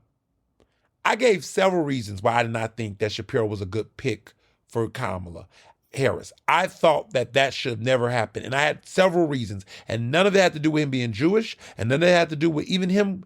It didn't have anything to do with him being Jewish. So y'all heard about this in the headlines. He said that he questions whether, he was unfairly, whether he was unfairly scrutinized or questioned during that vetting process. He said he was the only Jewish person considered a finalist, and said that at one point, people in the campaign had asked him if he had ever been an agent of the Israeli government. Now, in the book, he says specifically, I wonder whether these questions were being posed to just me, the only Jewish guy in the running, or if everyone who had not held a federal office was being grilled about Israel in the same way. Now, sir. Now, he talked about some other concerns he had about people talking about his wife's appearance, Lori's appearance, how she dresses and looks. He talked about, how he was treated during the process. He felt like he was in there for long hours waiting. He did not like that. Now, to be clear, in the book, because I want to, let me break this down, my interpretation of all this, because I got some things I got to say. First of all, VP vetting processes are very intense. You should have figured out the question they was asking Kamala Harris. If she would have got to what, she talked about it in the book, in her book. They ask questions, all kind of questions. Let me tell you something. If I ever was in a run for VP, I know they're going to ask me all kind of questions. Am I a member of the Black Panther Party? Because, I've talked about Black Panthers. Do I consider myself a radical Black leftist? How do I feel about transgender rights? They would be asking me questions about my politics. Do I support abolishing the police? Am I anti-government? Am I an anarchist? They would, listen, first of all, I wouldn't even be the runner for VP of the U.S., but I know all kind of questions they would ask me based on posts I made, based on places I've went, based on stuff I've said. I know my VP vetting process is going to be crazy. And you know what? I wouldn't even think they would be racist for asking me those questions, because I understand that they have to figure me out and get a sense of what my positions and my platforms are. Let's be very clear. If y'all did not know this, he has written about his time in Israel. Shapiro's been in Israel. He was in a high school program. He did service projects. He even volunteered at an Israeli army base. He even once said himself in a college newspaper, he said he was a past volunteer in the Israeli army. So this is background. And I don't know, listen, as somebody who's been to Israel, as somebody who's been to the Knesset, as somebody who has understood Israeli politics many, many years ago, okay? Y'all know my background. Y'all can Google it. What I can tell you all is that the way that Israeli politics work with the IDF and things of that nature, there are U.S. diplomats and folks that carry relationships with the Israeli government even when they come to the U.S. He was not born, to be clear, he was not born in Israel. But he went there. He's there. And there's birthright, okay? And I knew this when I was a Penn, that Jewish students have what is called birthright. They can go to Israel and visit their native land, and have that experience. But sometimes people go down there, they also have a connection with the IDF, the Israeli Defense Forces. And they have different levels of those relationships. Some of them become full-fledged military soldiers. Some of them have a special training, but there's a lot going on there. And so he said he passed volunteer with the Israeli army. He said that himself. If you know government and politics, people can carry those relationships and those politics even in their next government, right? When they transition. So for them to ask him that is not really a far-fetched question. Because I won't name names, but I know Jewish people in Philadelphia that I know, people I've known in my political life that have ties to IDF in some capacity. And they do serve in some loyalty to Israel that are actually everyday functioning Jewish employees. And listen, there's people that do it in Africa. I know people from Ghana that have relationships with Ghanaian government and things. They got dual citizenship. They have those relationships. That's not an uncommon thing. And Josh Shapiro knows that, by the way. He knows that. And if I ever got a chance to interview him, which might be rare as fuck at this point in time, a content creator will have a faster shot at interviewing him than me. But I would sit him down, I would ask him that. Because see, I know I was an intern at AIPAC when I was in college. You all know that my relationship with AIPAC, I don't have one with AIPAC. I don't agree with AIPAC, how they've acted in recent years. In 2012, I was there. I spent a summer in Israel and D.C. I couldn't get an internship at the Congressional Black Caucus, and I couldn't get an internship in D.C. I needed a D.C. internship. I didn't know much about AIPAC at the time. At the time, the conversation it was a bipartisan issue. I won't say I was manipulated into joining because I made a choice, but I was not really informed about the issues. Not the way that I'm informed now. I was not. I was young. I was green-eyed. I was ambitious. I was a student government. I was one of the few Black students in my student government at Penn. I had the impression that this was a bipartisan issue. I didn't recognize all of the other policies that was going on with AIPAC or anything else. It was framed to me as an opportunity to get governmental experience and understand. And that this was about peace and in the Middle East and protecting, a relationship between Israel. And I grew up in a Christian background, the way in which I understood Israel and the way in which I understood safety. I didn't view it, and I wasn't educated in the ways that I am now. Do I regret being an intern at AIPAC? Yes, I do. I don't regret the education. If I would have known what I knew now, I would have done it. But I was a product of my environment. I own that. I was 20 years old. That was 14 years ago. About 14 years ago. It was the summer of 2012. I found out when I did the internship. I wrote about this. My time in Israel, I saw things. I got an education. But I condone that. I can own that. I think you can own it. You can educate yourself. I can't turn back time. All I can do is say that I learned things that made me more aware of what I'm seeing right now. And to be very clear, I don't regret working with Jewish people. I'm not anti-Semitic. Let me be very clear. I disagree with the approach of that particular pack and organization on how they advocate for Israel. I disagree with how they advocate. I disagree with their methods. I don't agree with the way in which I was treated during my experience, which I wrote about. I was the only black person, the only black intern. I was probably the only black person in the building when I was there. I didn't have the words to describe what I can say now, but I was definitely tokenized. I did make some good connections. There were definitely people that I did have good relationships with that I was interning with. When I went to my Israel trip, when I went to Israel as a part of this experience, I did make some good friends with black students from other schools that I'm still cool with to this day. But when we reflect on what was going on and how we was experiencing that, it was very different.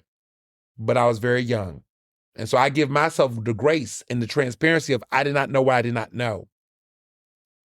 But now that I do, I can be able to acknowledge that and move differently. See that? You see how that moved? You see how it worked, y'all? Self-accountability. Now, what I will say is that because of that experience, I understand things that I can talk about now in a way that I might have not been able to. What I can tell y'all is that there are people who have those relationships with the Israeli government when they go, Jewish students, people, and that's no different from other countries. And so to put this in context, because Shapiro, throughout his political career, has talked about his relationship with Israel and traveled there, I don't think that it is extremely over the top that in a vetting process where they have to get all the facts, they don't want anything to blow up and come up and pop up during the campaign, for them to ask that question. Because Shapiro, let's be very clear, I ain't gonna pull no cards, but y'all better ask Austin Davis. He'll never tell you though. But his Lieutenant Governor, Austin Davis, you better ask him what kind of questions he was asked in his vetting process. He was vetted. He was asked some interesting questions. I'm just going to say it like that. Did he have to run for his seat? Yes. But in order for him and Shapiro to be together on that ticket, like to link up that fast, don't think for 5 seconds there was not a vetting. I'm just going to say that. Don't think there was not a vetting. And don't think questions that y'all would consider racially insensitive was not asked. But that's how vettings work. They got to get to the nitty gritty. Okay? Kamala was probably asked questions that y'all would be like, wow, they really asked that? But they do. This is politics. And for Shapiro to try to act like he don't know, child, please, he know. He's just throwing a monkey wrench because he's a little salty about how everything went down. And he's really trying to fuck with her because he didn't like what she said in the book about him. That's why he mad. He wanted to get his lick back. This is him getting his lick back, okay? Let's be very clear. Now, here's the hypocrisy, right? Tim Walz, the governor of Minnesota, said that he was asked, was he an agent of a foreign government due to his trips to China? Okay? He was asked the same question. And if you want even more receipts, okay? Because people out here acting like they're over here playing games.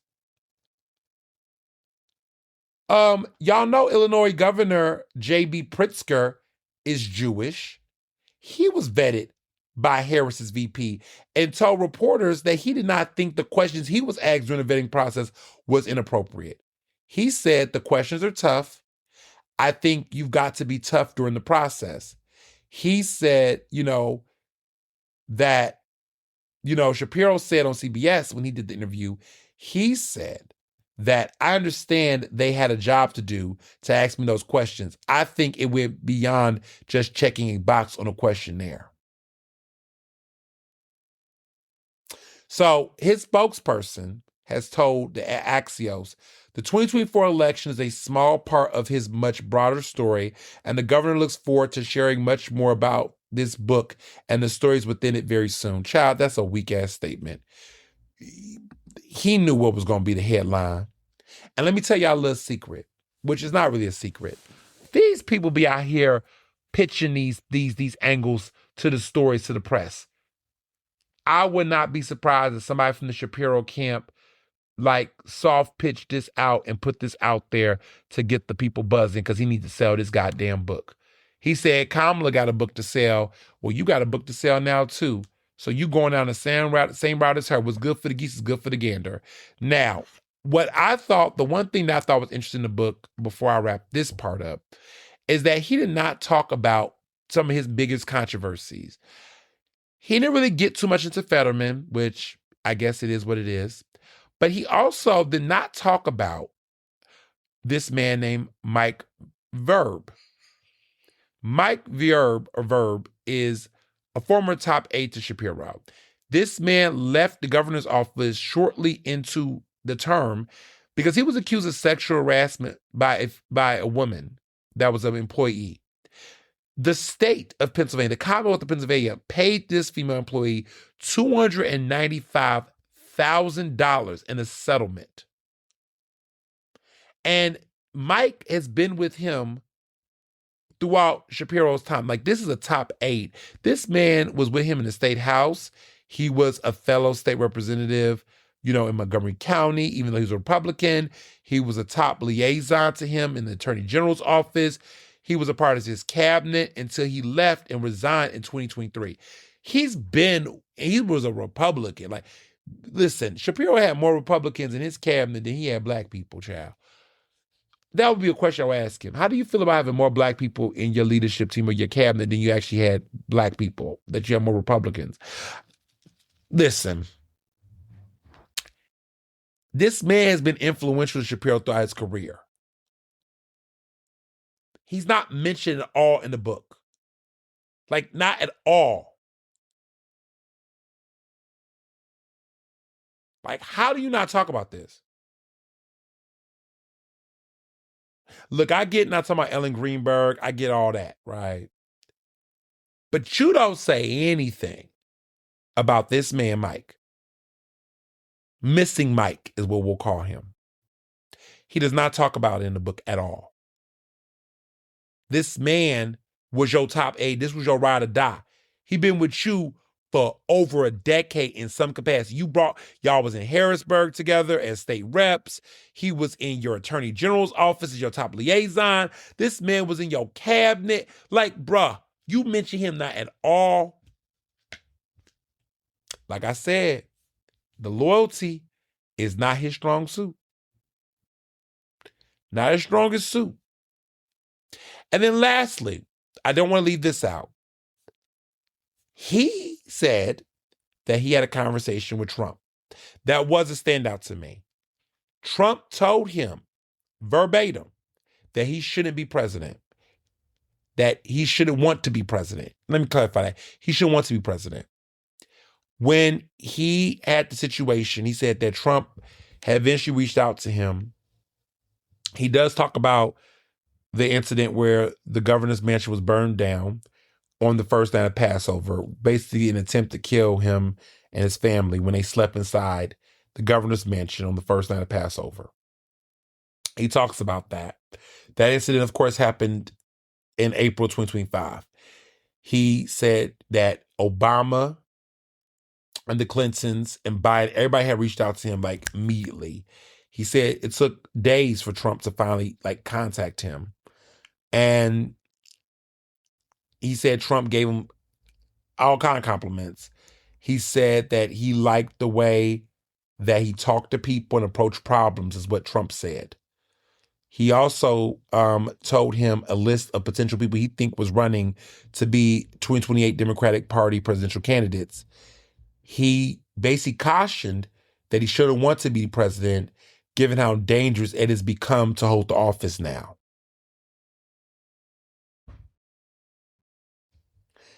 A lot of people said that what was weird is that they were unsure whether, in the book, it was unsure whether Shapiro tried to call Trump or whether Trump just called him.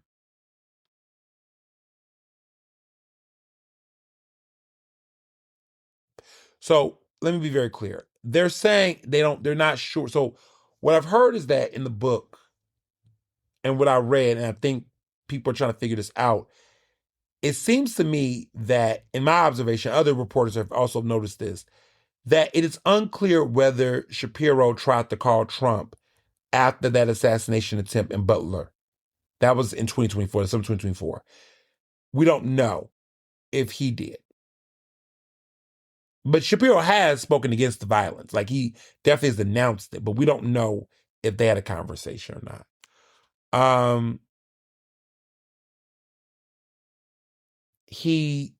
When it comes to him and Trump, he says he picks his battles. And he emphasizes a lot that he's empathetic, I guess, or kind of feel for the struggles that made some people vote for Trump. He is a little bit of I don't know if the word is an apologist, but he definitely expressed a level of grace to those people who went towards Trump. Overall, before I move on, I would say that I think what made this book hard for me to read was that I walk away still not understanding who Josh Shapiro really is and what he stands for. I can say undoubtedly that this is a family man. I do believe that he is truly a family man. That I understand. But I still feel like I walked away not really understanding what are his strongest principles as an elected official. I don't walk away, I mean, whether I agree with them or not, right? It's not about that. But I don't really understand. Like, for example, when I read Governor Rendell's book, Nation of Wussies, look, Rendell is a colorful character. There's a lot of things to love about that man. There's a lot of things that you can't stand. One cannot stand about him. Old school Pennsylvania politician. But one of the OGs of Pennsylvania, one of the most successful Democratic leaders we've had in a generation. I would say Ed Rendell, that record baby. A Philadelphia mayor becoming a Pennsylvania governor. Child, let me tell y'all something. Ed Rendell is in a league of his own. A league of his own. That man is an OG. He ain't listen, he got some problems with some of the way that he doing some things. He ain't perfect, clearly not. But that man right there is a real true Democrat and OG. I read his book. Listen, I don't agree with all his politics, clearly, but what I will say is that I walked out that book understanding who Ed Rendell was and what his principles were. I don't get that with Governor Shapiro. I don't walk away understanding. I don't know what he really stands for. I don't know what his real positions are. I feel like this is somebody who wants to be liked by everybody. He wants to, he's hot and he's cold. He's yes, he's no, he's in and he's out. He's up and he's, you know, this Katy Perry song. That's how I felt about this man. I just still don't really know who Josh Shapiro truly is outside of being a devout father and husband. I don't really know. And I feel like it's a phoniness there that he cannot shake off. And I also think part of it is that he is such a carbon copy of the 2008 Democrat that was super electable. But right now, I just don't think he fits that mold of what we want for the future of the party or this country.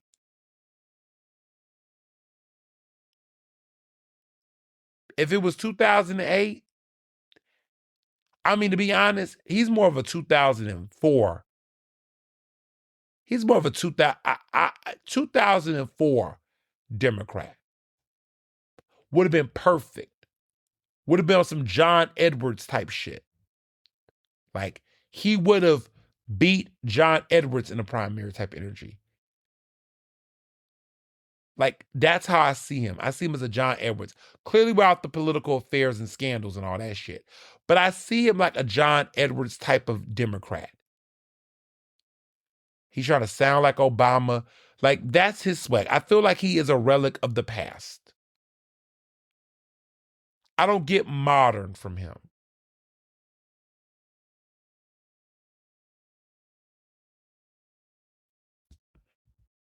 And it works for Pennsylvania because Pennsylvania's a little dated. But on a national level, I think it's going to be a problem.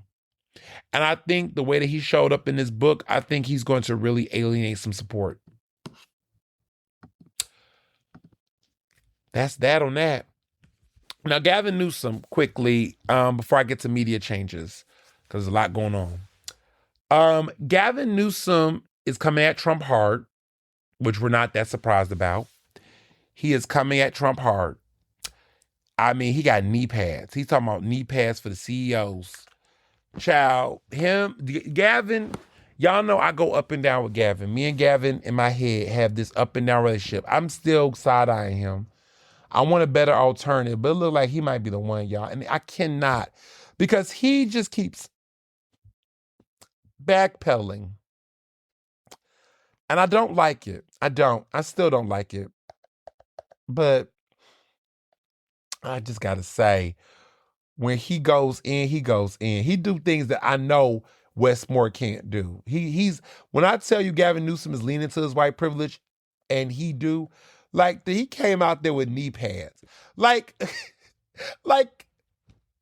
listen, it's not that much to laugh at nowadays. But damn it, knee pads, I had to.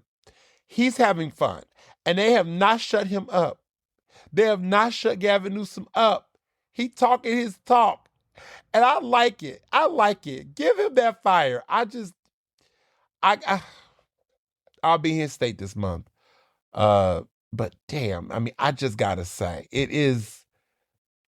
If you're gonna be a white man, be a Gavin Newsom. That's a man that is literally leading to that white. He is doing shit that I would like. See, that's some shit I would do. If I had it, I would just be like, here's some knee pads with Donald Trump said, y'all, he talked to them CEOs. Like, he like, y'all, like, that's what listen, he got his fucking problems, but there's those times where you just be like, you know what? You're doing your big one. And I appreciate it because we need some of that. And at a time when nobody wants to fucking poke this bear, you better do it, Gavin. Because only you can do it. I like J.B. Pritzker too. J.B. Pritzker be bringing that heat too. But the way that Gavin gets downright raggedy with them, because he done already has somebody in that Trump family. Don't forget, he had Eric Trump's ex-wife. He was with her first. See, he know that family. He knows that family. Okay? He know that circle. He know the T. And they're not playing with him. They don't play with Gavin the same way they play with they try with him, but he bucked back. See, I need a fighter. I need a soldier. I just feel like with him, you just get that with him. And he is so annoying. Like, stop doing the podcast. Put the podcast mic away. Stop bringing these fucked up racist ass people on your show. The Steve Bannons, the Bishop, stop all that. Just shut up. Because you're doing good. But he's just annoying me. Just annoying. They're saying he don't want to piss off his donor base. Listen, he's a Democrat through and through. I do enjoy the fight, though. And I don't know. I mean, listen, I need some front runners. Can I get some new blood? Are we going to get some new energy? Because right now, Gavin Newsom's still a front runner, even if he's not my favorite in so many levels. I know Westmore don't want to do it. But maybe a Gavin Newsom Westmore ticket may be it. I like that. Newsom, Moore, 2028. Let's go. Let's go. Because Gretchen, I'm not crazy about Gretchen. I'm not. I'm not going to hold you. I'm not crazy about Gretchen Weimer. Big Gretch, I get it. I had a moment with her. But some of the ways that she was moving with Trump early on, I wasn't feeling that. I don't know. And listen, Michelle Obama, like, she know what she said. This country is not ready for a woman mayor. Mayor. They're not ready for a woman president. I'm not saying that a woman is not ready to lead. I believe a woman has been long overdue ready to lead. I don't think these voters are ready. They just finally realized that ICE is extreme, that police authorities they just finally learned that shit. It's going to take a couple more years. I just don't think the Democratic Party needs to run any more women. If they want, listen, let the Republicans run a woman for president. And let's see if she can win. Let's see. Because to be honest, at this point, I want to see if America's going to elect a woman from if there is a first woman president, the Democrats will have to the Republicans have to literally erode unless it be coming from them. Like I can see, listen, they were close to getting, Sarah Palin is the reason why John McCain didn't win. I truly believe, Obama was exceptional. But part of the reason why John McCain did not win is because he had Sarah Palin as his VP. If he would have had somebody else, I think the conversation would have been a little bit different. I think that race would have, I don't know. I don't think there was anything that could beat Obama, to be honest. But I definitely don't think Sarah Palin helped him in more ways than one. I think the sexism was there, and I think just her lack of preparing. Of all the women, he picked one of the most unqualified women to be in his running mate.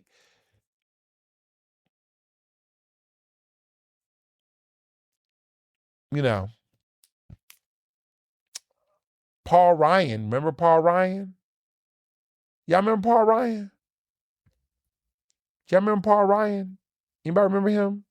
Paul Ryan? No? I remember Mitt Romney had Paul Ryan. Y'all be forgetting them. We forget some of the guys who came. Where are the Paul Ryan Republicans? They just disappeared. I'm just saying. We got the Rand Paul ones still around, crazy asses. But just interesting. So there's been some media changes, as always, with updates. The Kelly Clarkson show is going to have its final seasons ending. I'm not surprised by this. It's long overdue. I do like Kelly Clarkson. Y'all know I do. But I think it's time. I think that she got a lot going on in her personal life. That divorce, then he died, and then was messing with her friend. It was just messy. She, had a lot to navigate with that. I just think in general, she just taking a lot of breaks and absences. I think it's time. I think it's time for this show to wrap up. Love her. It's a good run. Make another album, sis. I don't really know. Do we want any more Kelly Clarkson music? I feel like no one listens to her music anymore. She still get Grammy nominations when she do put out music, but I don't really hear much about her music lately. But she can still blow. She's one of the best white women singing in mainstream pop music of the past 25 years. Easily. Her, Adele, Pink. It's only a few of them that I'll put in that category. It's a couple of more maybe, but Ariana Grande, because she's white. She's a white woman. She's not Latino. Let me put Ariana Grande so y'all can remember Ariana Grande. She's Italian. She's white. So I would say the white girls who can sing that I remember. There's maybe more, but I think the ones I think of that come to mind in the past 25 years, Amy Winehouse, Adele, Christina Aguilera, Ariana Grande, Kelly Clarkson, of course, Pink, Kelly Torrey, can't forget Kelly Torrey. I'm going to stick with them. If there's anybody else, Jessie J. We like her. Yeah, I'm going to leave it there. That's the major one. Those the big ones. There may be other people, but them the ones that's consistent. And I want to be very clear.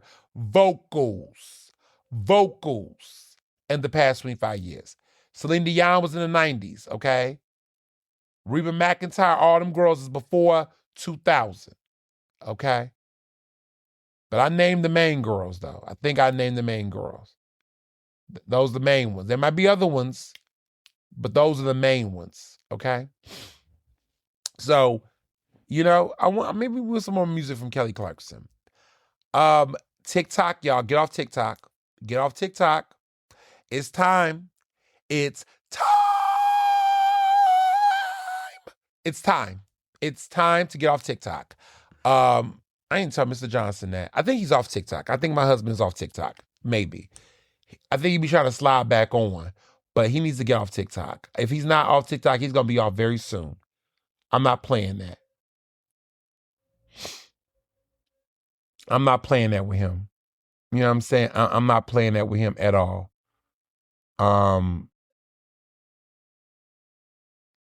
all. Because there was a lot being said. And I think it's very interesting that a lot of people was putting up some stuff and saying stuff, but TikTok has changed their whole like portfolio. Like they really have changed. Yeah, very very interesting stuff going on. And I think what's very telling is that the policies are trying to get the policies are messy because they're trying to get into the bottom of all this stuff.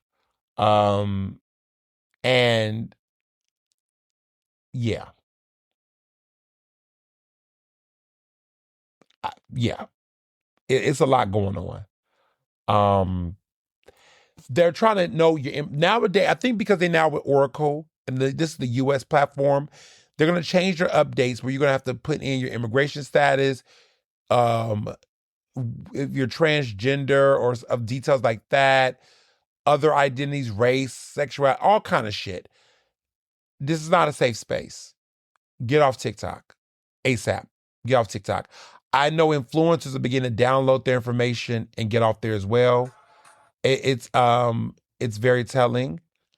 I've seen a lot of information go out there about it.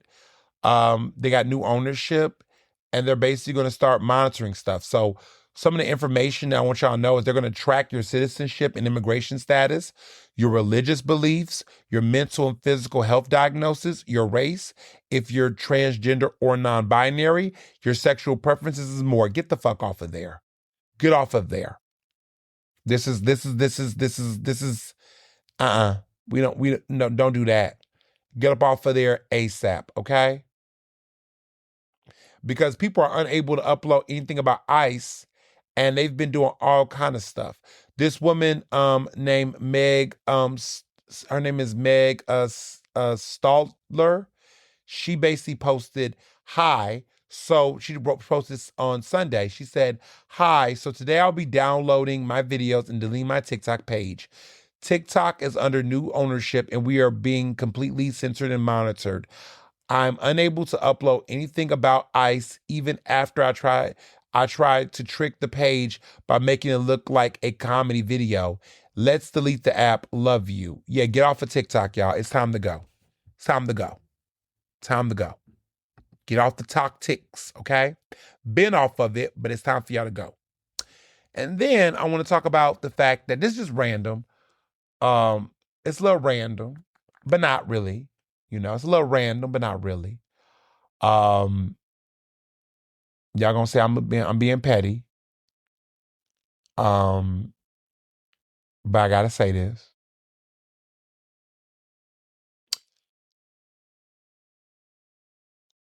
A1 AI. I said A1 first because somebody I know, an older gentleman, told me, "Yeah, I'm on that A1." I said, "A1? A1 what? Like A1? Wait, A1C? Like what? What do you mean?" He kept saying A1. I said, he's a little older. I said, AI? He says, yeah, same thing. No. It's AI, artificial intelligence. Now, this is a sidebar. Now, if you are Caucasian, you can listen, but you cannot talk. This is we y'all listen. This is not for y'all to weigh in on. Just, you can listen, but chill out. Black people, specifically black people. What is up with middle-aged black men and this AI imagery and this wizardry that is taking place? I just wanted that to be said. I want to be clear. What is up with changing images? Like I'm seeing profile pictures changing, graphics, everybody got new headlights, hairlines and tuxedos and blazers. It's getting a little weird, y'all. It's getting a little weird. And look, it's like images. Like I remember there was a lot of these guys critiquing women about filters and all this stuff, but I'm like, these men are like, is the AI in the room with us? Is this who you want to be? Like, is this who you really want to be? Like, is there something going on that we don't know? Is the AI in the room with us? Is where I'm getting to. Because I just feel like there's a lot of different looks going on, and I'm just trying to figure out and get to the bottom of what's behind all these different aesthetics. Like it's one thing to want to look a different way, all that. And, it's a lot. You know what I'm saying? It's a lot. And I think that's part of the problem is that the images, I think that's part of the issue. I think you gotta figure out who you want to be, because it's in a room with us right now. It is in the room with us now. I think that's the reality. Is the AI in the room with us? That's the problem. That's my issue. Is the AI in the room with us? Did you, when you were saying that is this who you want to look like? Is this who you want to be? Is this, and let me be very clear, I'm talking about, these are men who are changing their look, like they're aging backwards to a certain degree. They are adding hair to their heads.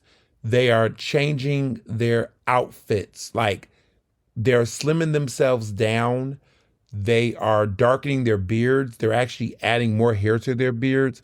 They're doing, multiple things. And I think that's part of the, it's one of those things for me where I'm just kind of like, choices. You know what I'm saying? Like choices. You can either embrace your current self or acknowledge it. And I think what is weird for me is that it started off, at least from my observation with this, is that there were like men, and I'm going to say this age group is between 40 and 65. So there's like middle-aged black men. Between 40 and 65, I've noticed this. And listen, other men might be doing it, white men might be doing it, Latino men might be doing it.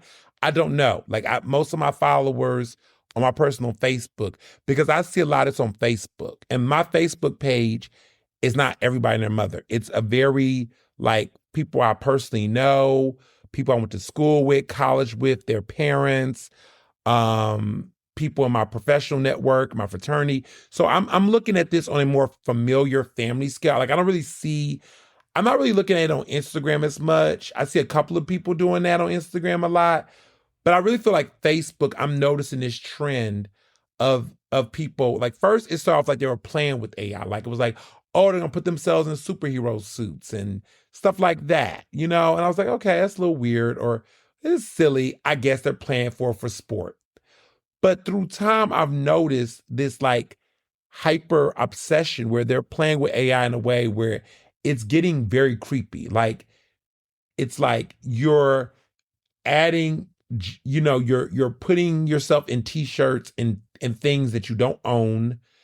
You're like changing your career fashions in it, where it's like, you're like, oh, I'm going to be lecturing today. And they're putting themselves in like a very scholarly outfit. And I'm just like, but you don't even dress like this.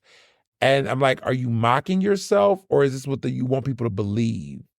And I got to say, okay, like I'm not naming names, but it got really weird for me because there was a woman I know who was, I guess, went on a date or was on a dating app with a man that I'm associated with. We're not friends. He's an associate. Like we know each other in passing, but I definitely know who the man is. But me and this girl, we was going out having cocktails, and she told me, she's like, yo, is this your friend or whatever? I'm like, oh, we're not friends, we're colleagues, whatever. And she shows me this picture of him. It's an AI picture of him in an outfit that is not his outfit. Like, this is not really how he dresses. It's not his swag. And she's like, hey, he's very cute. I like his fashion. I'm like, that's not how I didn't say this to her, but I was like, that's not how he dresses.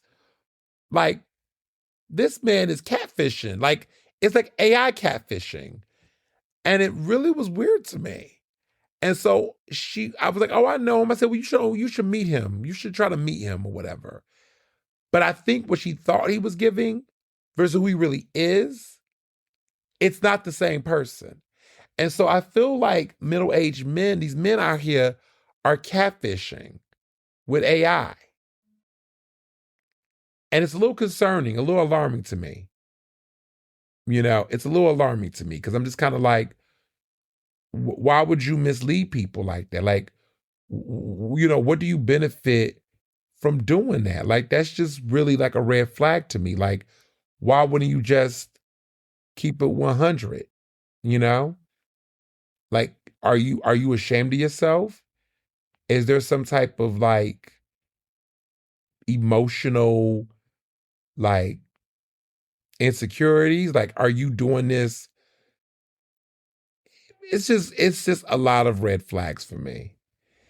And I say all this to say that I just wish people, like, for all of my older folks, I feel like social media, they're the ones using in ways that they're trying to tell their kids. Like, underage kids are definitely using social media in concerning ways.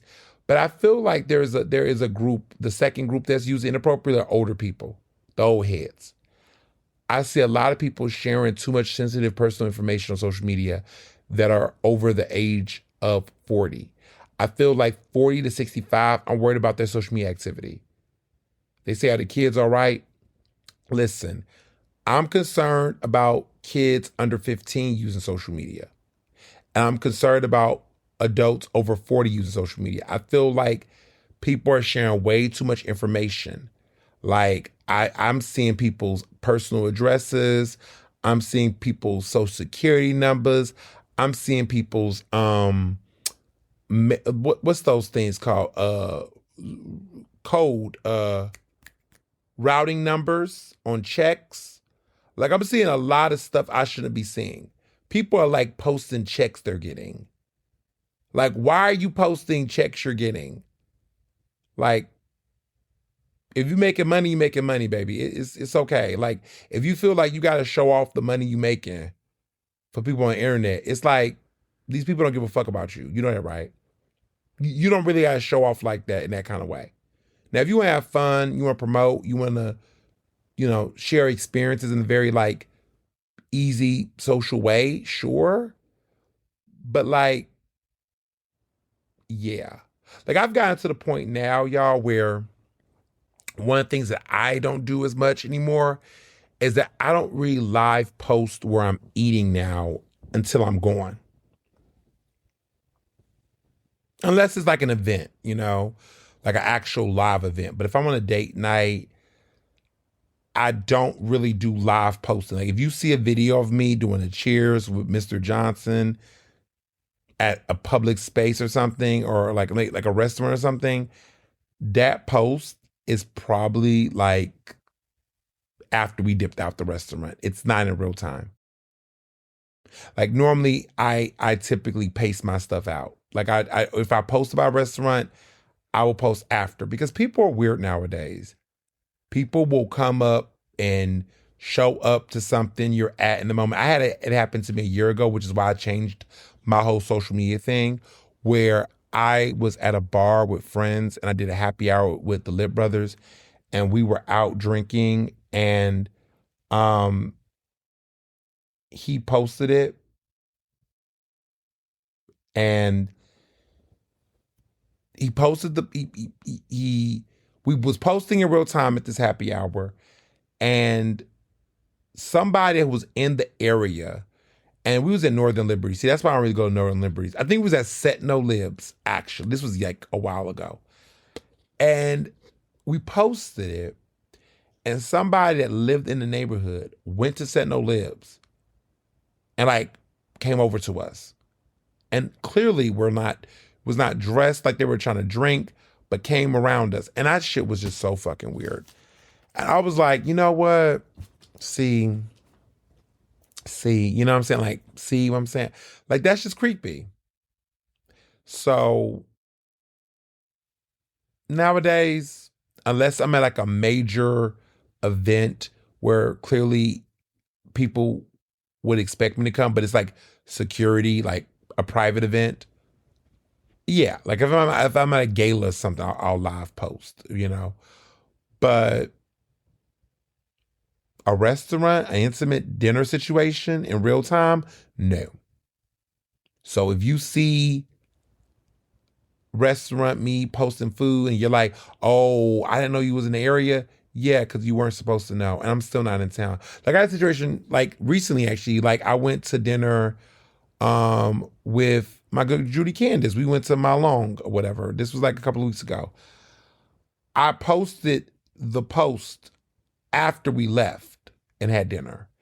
And someone had messaged me like, oh, I didn't know you was over there. I'm about to go over there to the bar. Like, I didn't know, I was like, first of all, that's not how this works. It was not an invitation.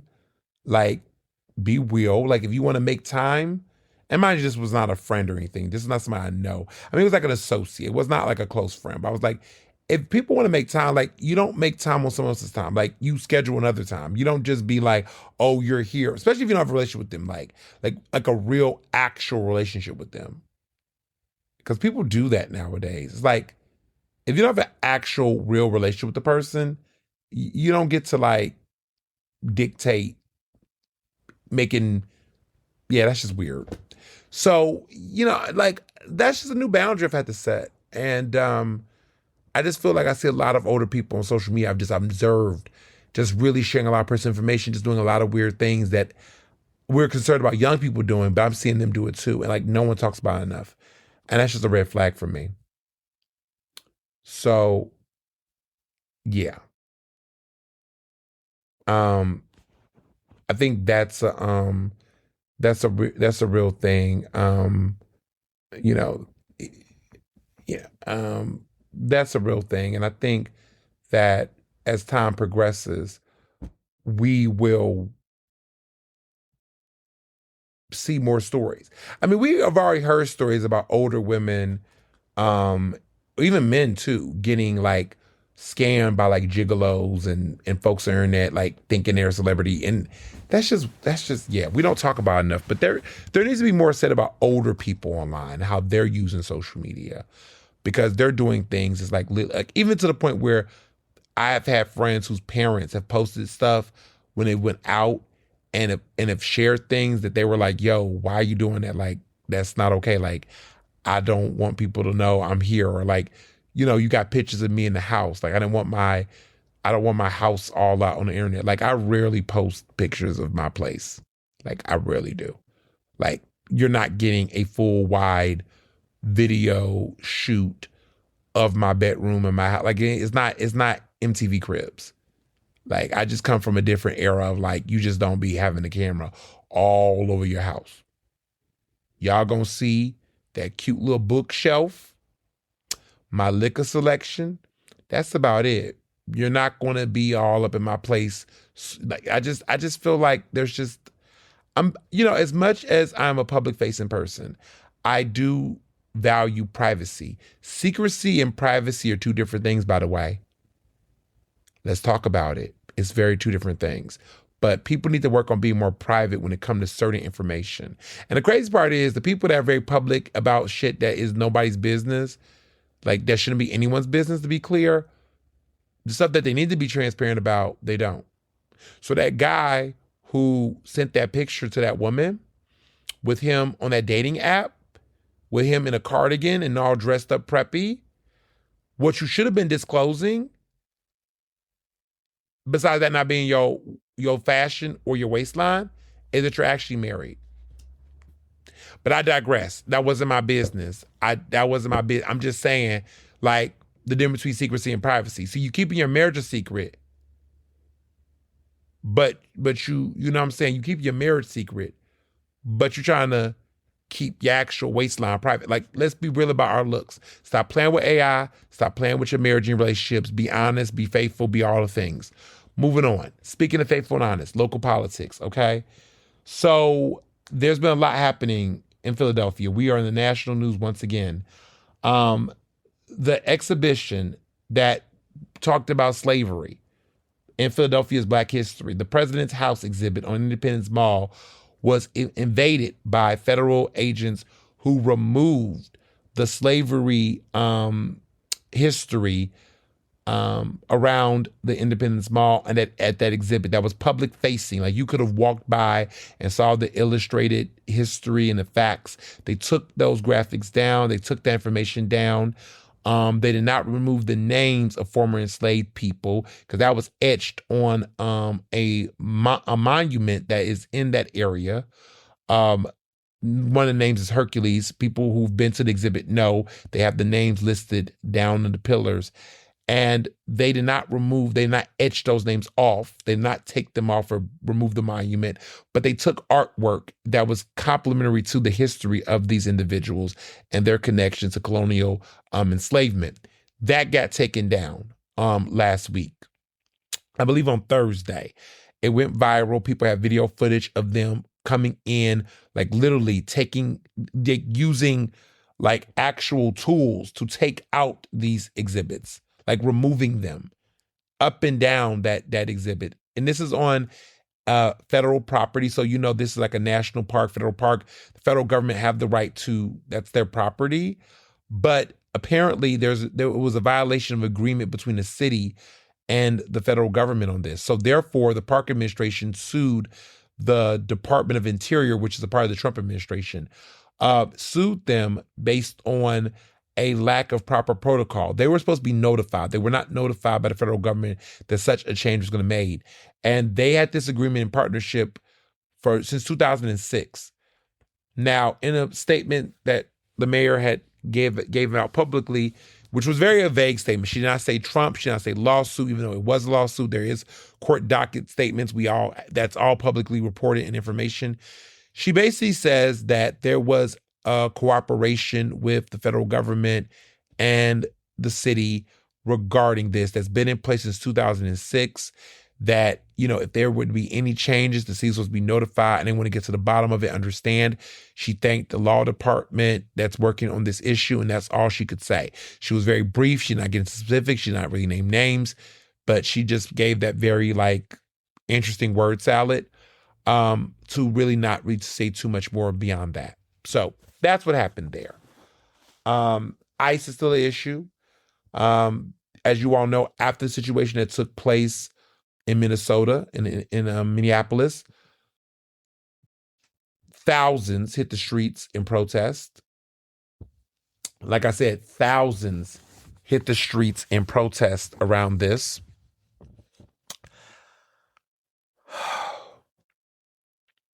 We still have not heard anything from the park administration. They're still sticking by their guns of not speaking on these issues. They don't want to push these issues, they say, politically.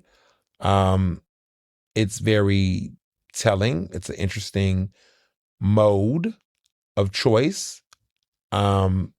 This is decision making that, quite frankly, I wouldn't personally do.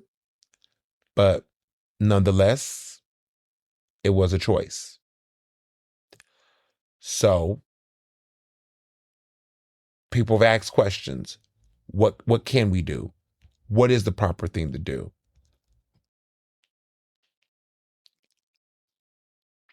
Listen,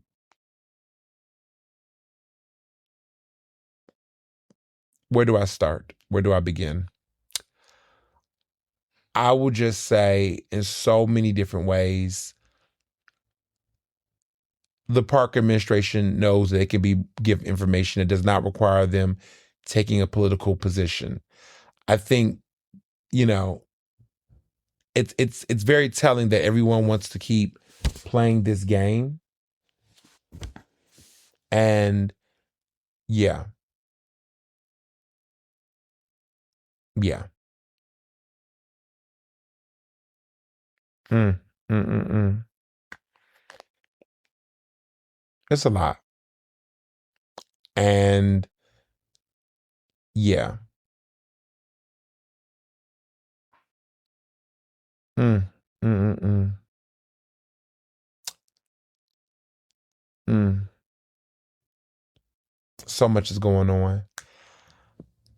One big thing that came out is that because of the division around the Black Panther Party in Philadelphia and the man named Paul Birdsong, they are separating themselves from the narrative by simply calling themselves the Black Lion Party for International Solidarity. There's been a lot of controversy over the past several weeks pertaining to the Black Panther name. And now Paul Birdsong is going to now use the term, you know, Black Lions.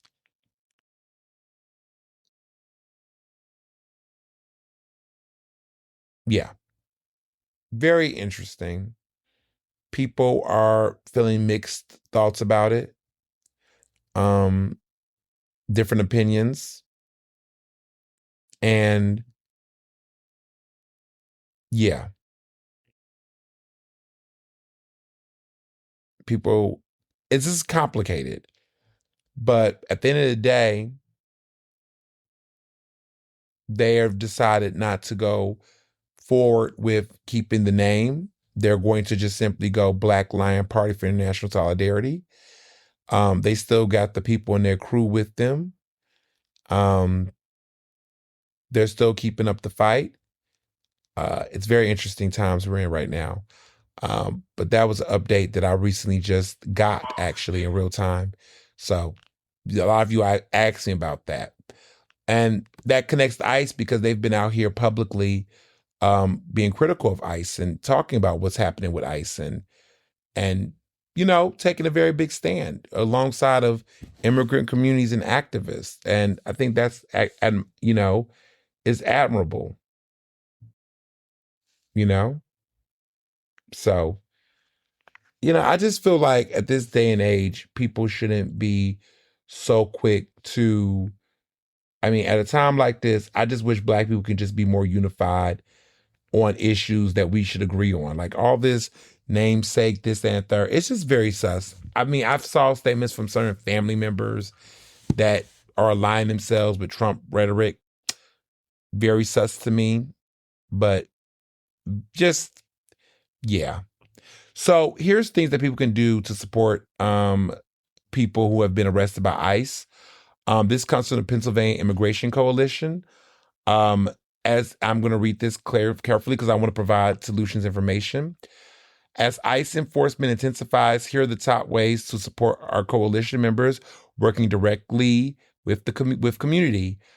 This is coming from the Pennsylvania Immigration Coalition. 1, donate to support people who have been arrested by ICE. NSM Community Fund for bail and legal representation. Write community fund in the quote parentheses in honor of section. You also can support the Junto's commissary fund for Moshanan Detention Center. Okay. You can too collect all the information before reporting to a hotline, which is an important tool you can also use. How to document and report ICE arrest. They tell you how to report, how to record, how to report, what to document, and the response network. The response network's number is 215-218-9079. Again, the number is 215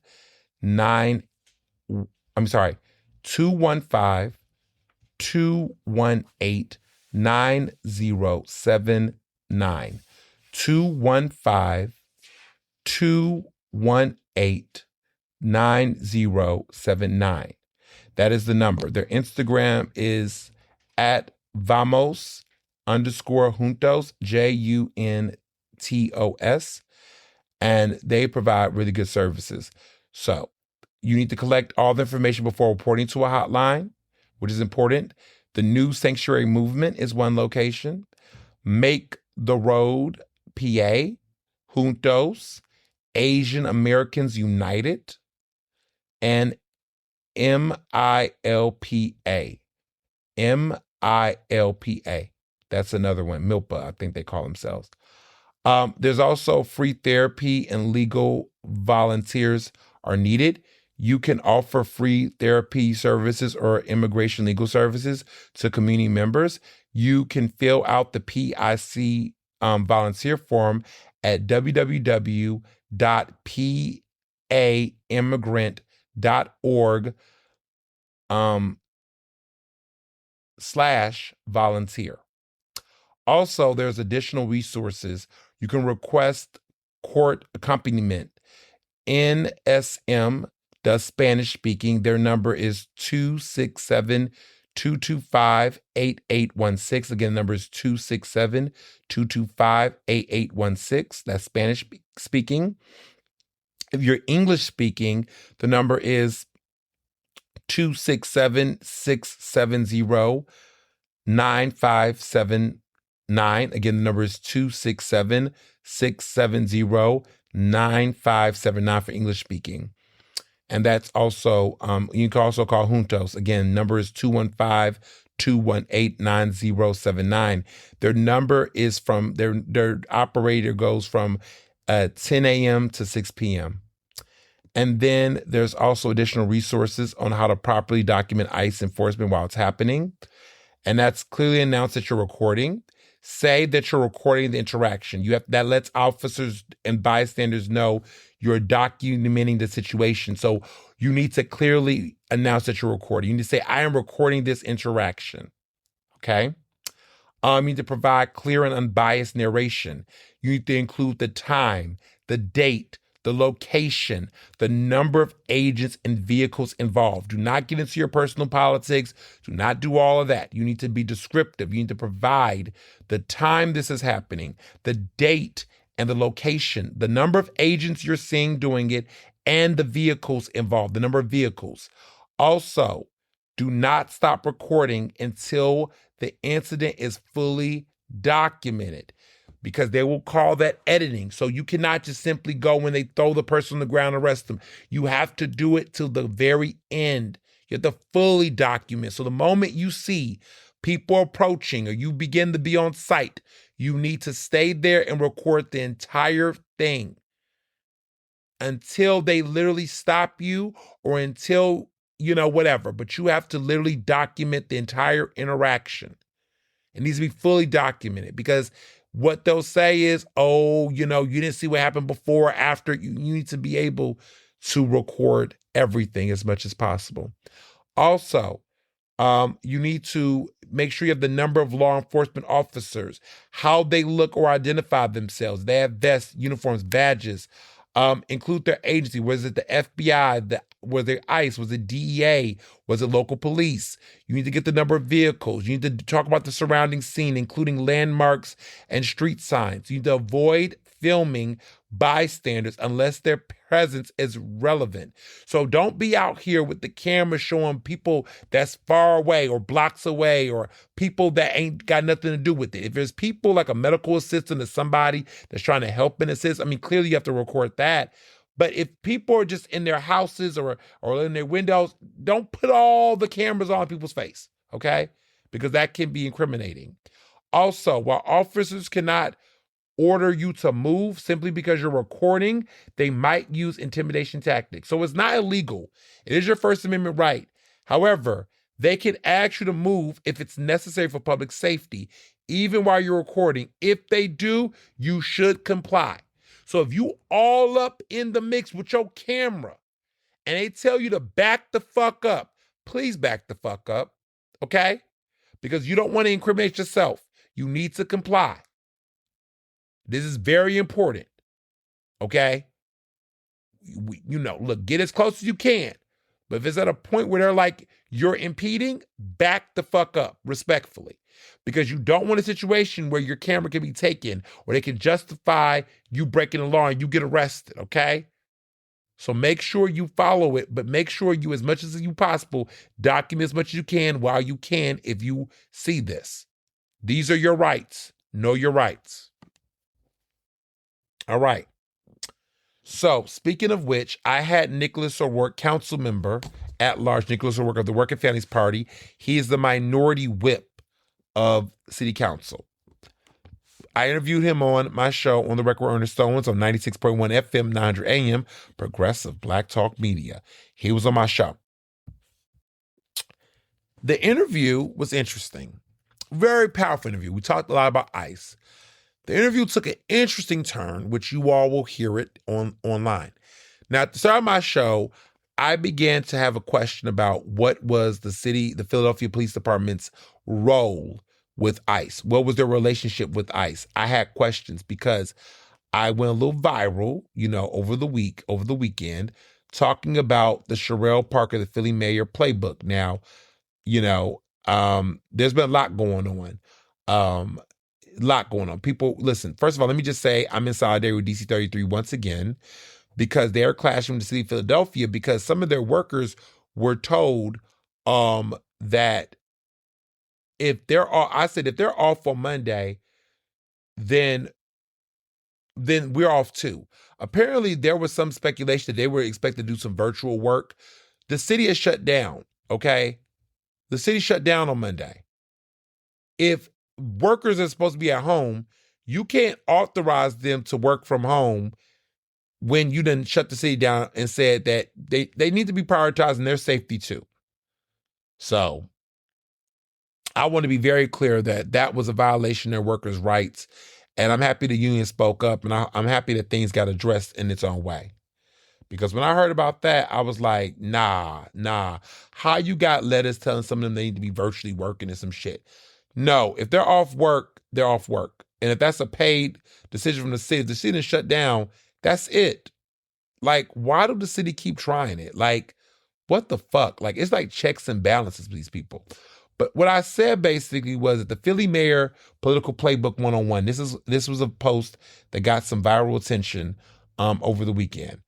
So I said that the Philly Mayor Political Playbook 101, which got sent all over the internet, child. People was sharing this all over the place. I said, quote, so many of you are trying to figure out when or if the Parker administration will respond to concerns pertaining to ICE or the recent federal removal of Black history around Independence Hall. I have the answer. Don't expect it unless things get politically dicey for the administration. For starters, as the Trump administration clearly ramps up its antagonizing of Philly, the Parker administration will continue not to say or do anything to, quote, poke the bear. They will talk about the snowstorm, home, or everything else. The only ice they will be discussing is the ice on the ground caused by the weather. Anything that the federal government does, you will not hear a peep from them about. That was a federal site that Trump's team removed that Black history from. The Parker administration is only interested in Philly-led matters. I'm not saying I agree or disagree, clearly the latter, but this is going to be their passive reaction to this until someone is physically harmed.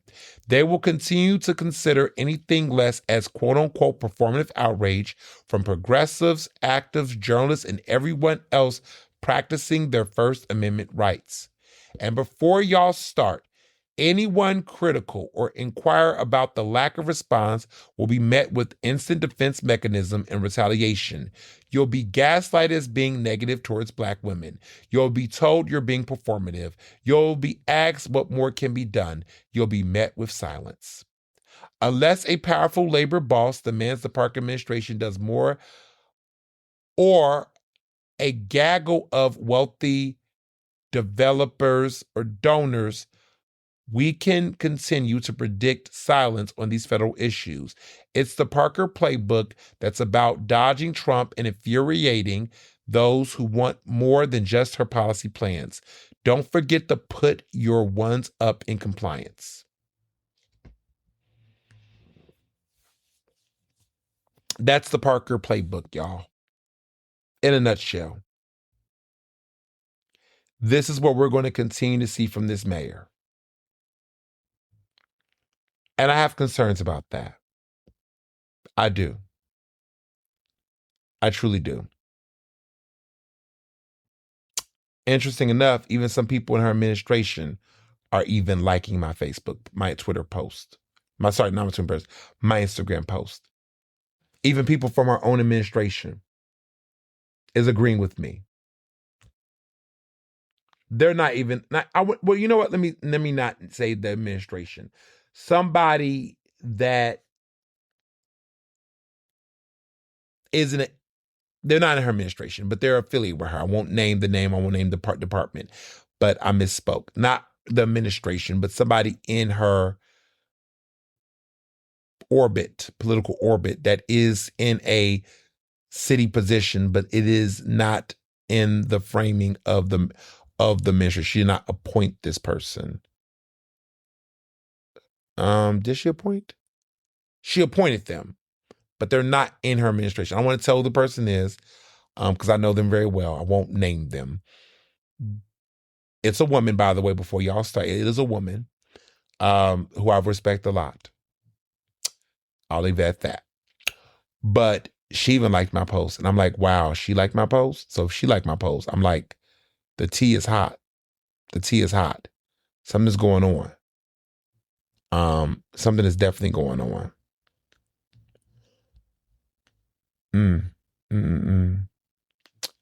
So, yeah. So, and some other news, some other tea, okay?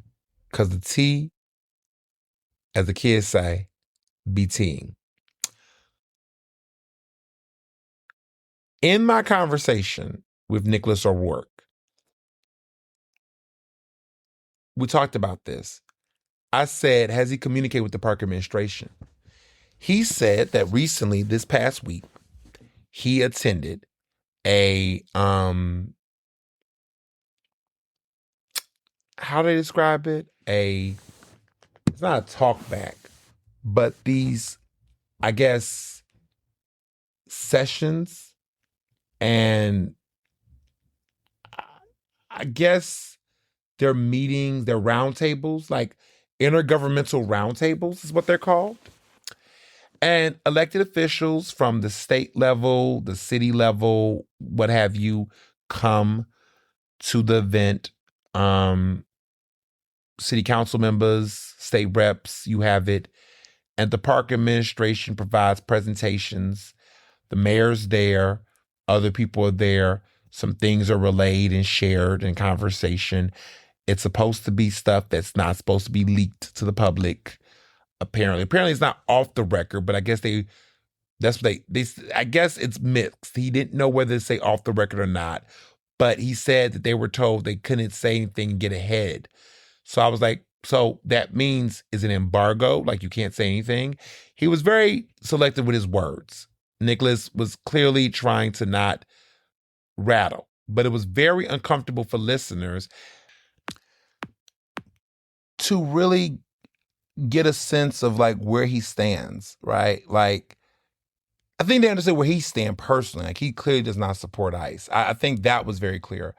I think the hard part was trying to figure out where, what all was he leaving out and not leaving on. And, I had to put my journalism hat on and just like go for the juggler. So I got really specific with him about certain things. And I think the takeaway that we got from the interview at large was, one, there might be a strong possibility that the Philadelphia Police Department is collaborating with ICE.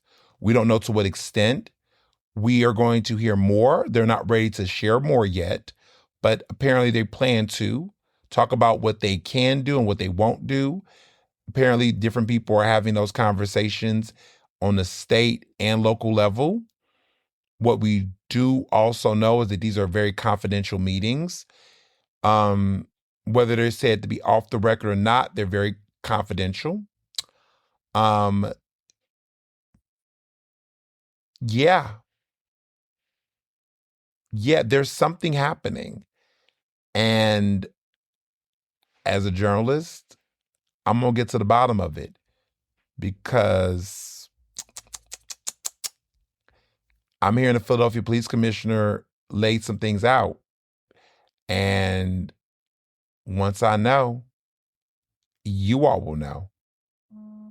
And that's just how it works. Because what we're not going to do, like I said, secrecy is different. This is the people's house. Period. And I think sometimes people forget that. And we this is the time where we need trust more than ever.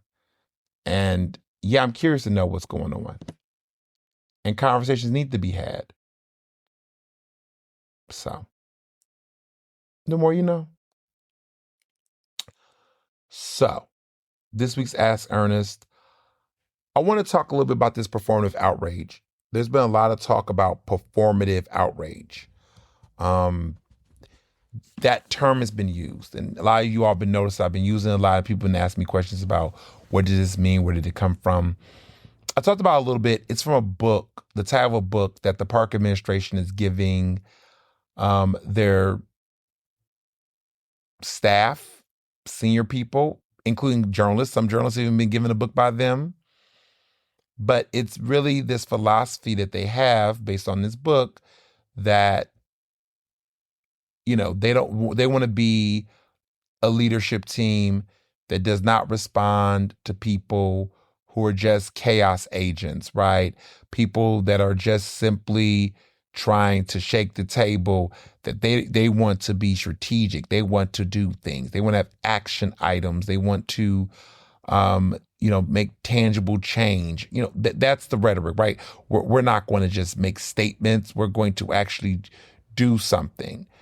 And that has been used as a crutch to be passive and to placate and to not actually outright name ideas, plans, or goals until you feel like it.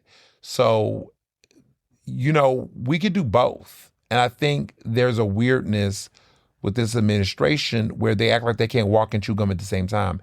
You can give statements and you can have policy. Sometimes everything does not require policy. Sometimes it means acknowledgement. Leadership can just simply be letting people know, in addition to the work you're going to do, that you see it, you're aware of it. And then that buys you time to work on a response, right? To simply keep people in the dark and go, don't say anything, and then just simply drop something, is just a very dated approach to leadership that I think people need to stop doing. You cannot do a Beyonce digital drop on communities. You cannot just leave them in the dark in anticipation like it's a Beyonce album or a Taylor Swift album. I think the approach that they're doing is, we're just going to, when we have everything ready, then we'll tell you. You can't treat it that way. And I think that's the problem in a lot of leaders, is that they feel like until they have every single answer, that's when they should. I feel like the proper modes of communication and leadership can go three different ways. One is that when there's a big crisis or a moment of chaos, an instant response to acknowledge that you've been aware of the issue and that you're going to provide more updates is a mature thing to do. That's the first thing. They have not done this with the ICE incidents. They have not done this with the protests. This is to let people know that they are aware. They haven't said anything. It's ridiculous. The second thing that can be also done is that there can be, after acknowledging, a collaborative approach. So talk to some other people who are relevant to the issue. Work with different agencies. Talk to different people in leadership roles. And just give everybody a sense of, of awareness and promptness so that their feedback can be helpful and advising whatever plan you do. And then lastly, you can announce a plan. You can actually tell people what are some tangible, actionable items that you're doing. All that can be a part of the master plan. It does not have to be step 3 and wait to everything else, because the more and more people wait for step 3, you can create a very problematic dynamic where trust can be eroded. People can then take over the narrative. There can be a lot of suspicious behavior. People can start making conspiracies and conspire, because a lack of response can be oftentimes considered a lack of care. And I don't understand why the Parker administration feels like they have to treat this city like it's their children, where you can just be insufferable and intolerable and just go, it's my rules, because that type of authoritarianism and leadership is just not democratic, and it's not becoming of a leader in a major world-class democratic city. Like, you cannot just simply just say, okay, when I have every answer and everything at my comfort level, then I'll respond. In times of actual crisis, like, it's not performative outrage to see actual people hit the streets concerned. And I think the Park administration's attitude of, well, we can't fail to change something, that's just unacceptable. To simply say, well, what can we do? When you have a leadership team, there's a lot of things you can do. And if I have to go pull out solutions for an administration that's paying dozens of people 6-figure salaries, I am going to be very upset. But I guess I'm going to have to be very upset because I'm tired of them lying. So things that they can do. For starters, one, you can simply acknowledge that you've seen what's going on and that the administration is going to cooperate with various departments and advisements to figure out the best way to respond to the situation, but let people know that you care for them, that you're heartbroken, that your thoughts are there, and let that be clear, so that you will not allow people to perceive as being heartless or careless or insensitive or unaware of the matter. That's one thing. Second thing is, bring all the major players together. Bring the immigration, your immigration department leader. Bring him in the mix, or her in the mix. Bring the experts in the mix. Bring the DA, bring the police commissioner, bring the sheriff's office, bring anyone in law enforcement and criminal justice leaders to the table. Figure out what people are knowing, what they're hearing. Get some facts, get some research, get some people in. Bring the chief defender's office leader there. Bring the public. Bring all these people here. Sit them down and basically go figure out what is happening. Get everyone's take. What are they seeing? What's in the ground? Do some great data collection. Get the facts. Get the data. The Park administration has not done a thorough job of talking to various leaders and department people in these respects. I have heard she's not really talked to the DA about anything. I heard she's not spoken with the sheriff's department as of the time of the recording of this podcast. I hear that certain people have been left in the dark that should be brought to the table. So because she's not doing that, it's going to be really hard to understand how can she create a plan without some of their input or awareness of such a plan. Lastly, create credible messengers, right? Get these people to contact activist groups and people to let them know the city is doing something, that things are happening, and to not feel like they need to jump the gun and distracting or diverting from the problem. If everybody's in the same awareness that hope is coming, that calms the level of desperate actions and stunts. Now, that doesn't mean that there's some people that are not going to stunt or not going to do certain things. But when people are aware that something is coming, that things are being worked on, it will ease the tension in the streets to let people not feel like they have to escalate things. Because she's not really communicating on the ground, or there's not credible messengers out from the administration to calm tension, to let people like Juntos and other people know what can be done, they are acting in their own. City council members that are not being aware of everything are acting in their own because they don't have trust, and there's a lack of trust in this administration because there's been a lack of clarity and transparency. So when those things happen, that also create a problem. And then lastly, the plan, right? The plan needs to be reasonable. It needs to be fair. It needs to be something that shows a full demonstration of all the tools in the toolbox. So we don't know what's all being used right now. We don't know all the resources that's being deployed. And to me, that's creating a limitation in her abilities to properly execute the job at hand. You're not using all the tools. You're not bringing everybody to the table, and a lot of people are feeling left out. And I think that's playing a role of trust within the city. So that's, you all asked. That's my thoughts.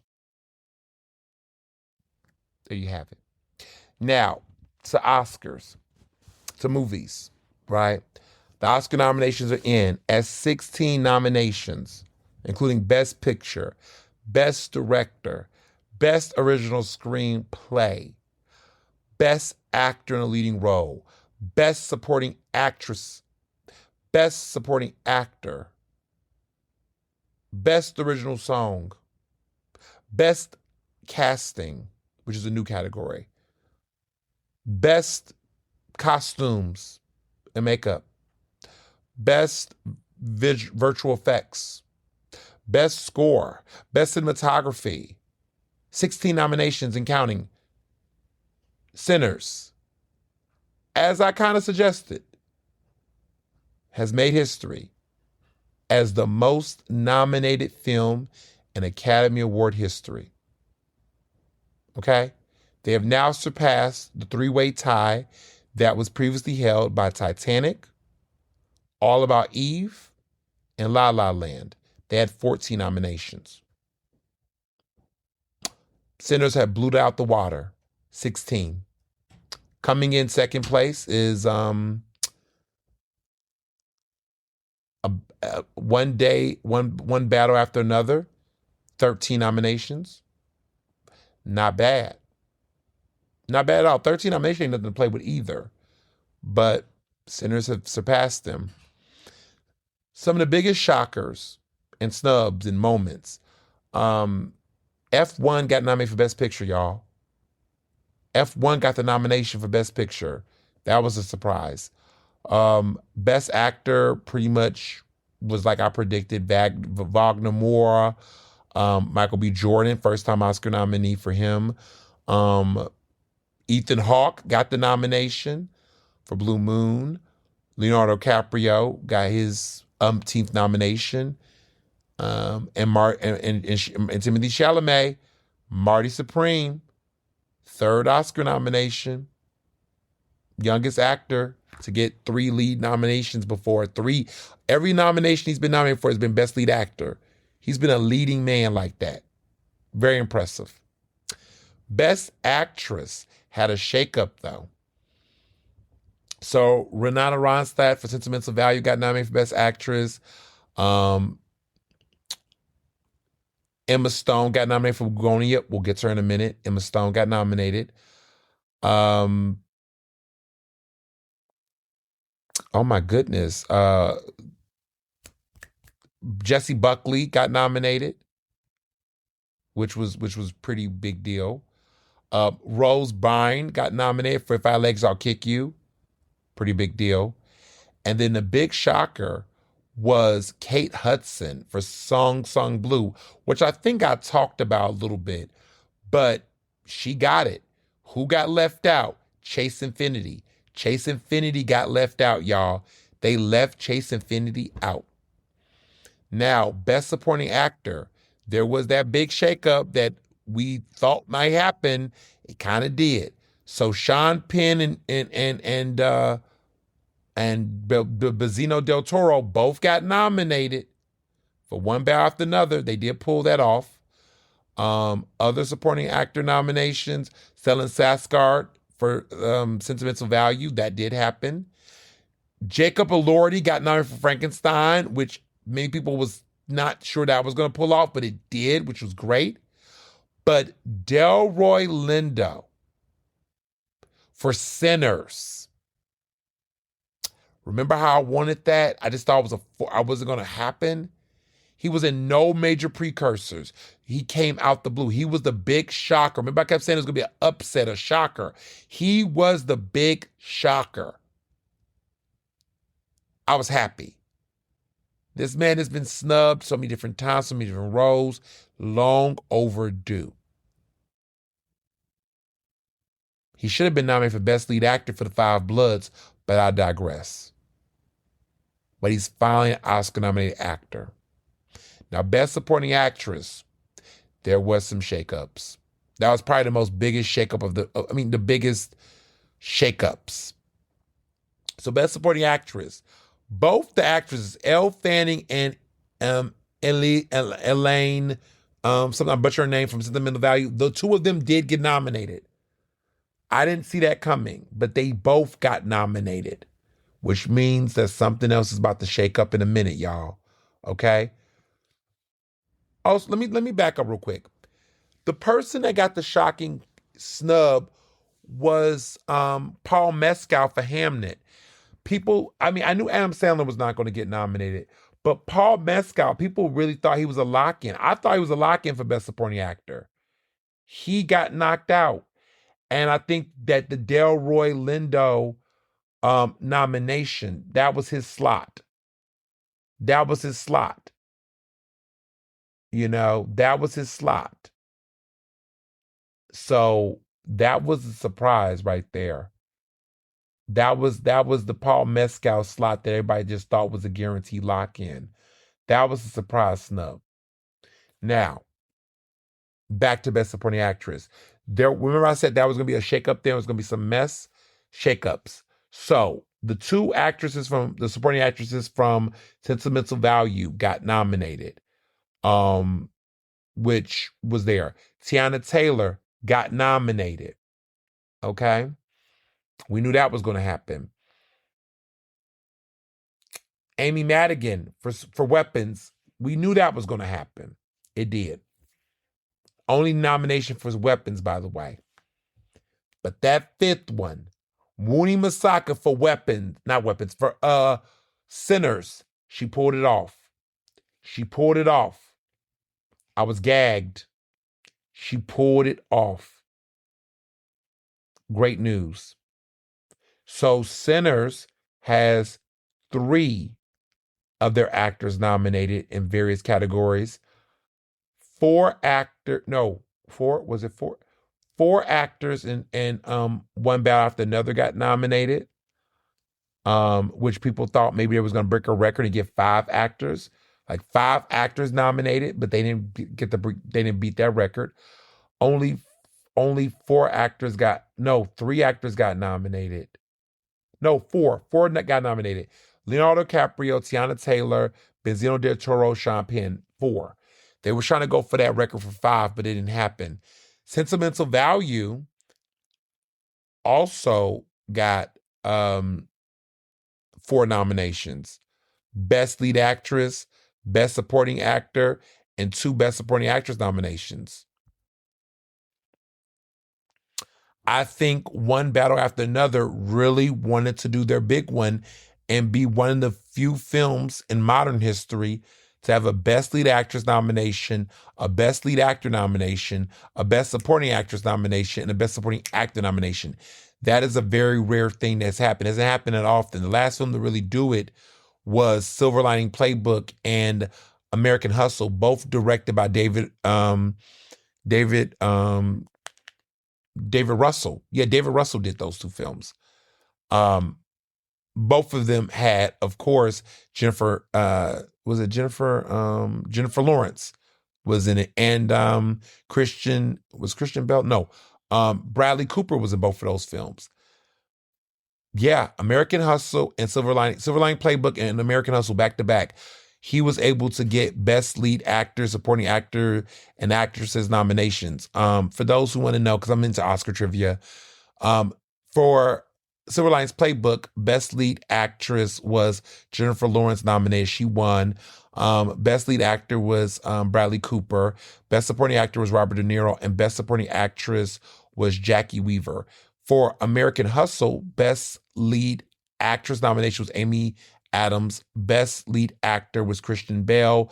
Best Supporting Actor was Bradley Cooper, interesting enough. And Best Supporting Actress was Jennifer Lawrence. Isn't that funny? They did the reversal. So the first year, they were nominated for Best Actor and Best Lead Actor and Actress for his film. The next year, they turned around and got nominated for supporting roles in a different film. Very interesting. So with David Russell, they both got lead actor and supporting nominations under him. They both got their acting nominations, 2 of their acting nominations from his films. So that seems like a combo.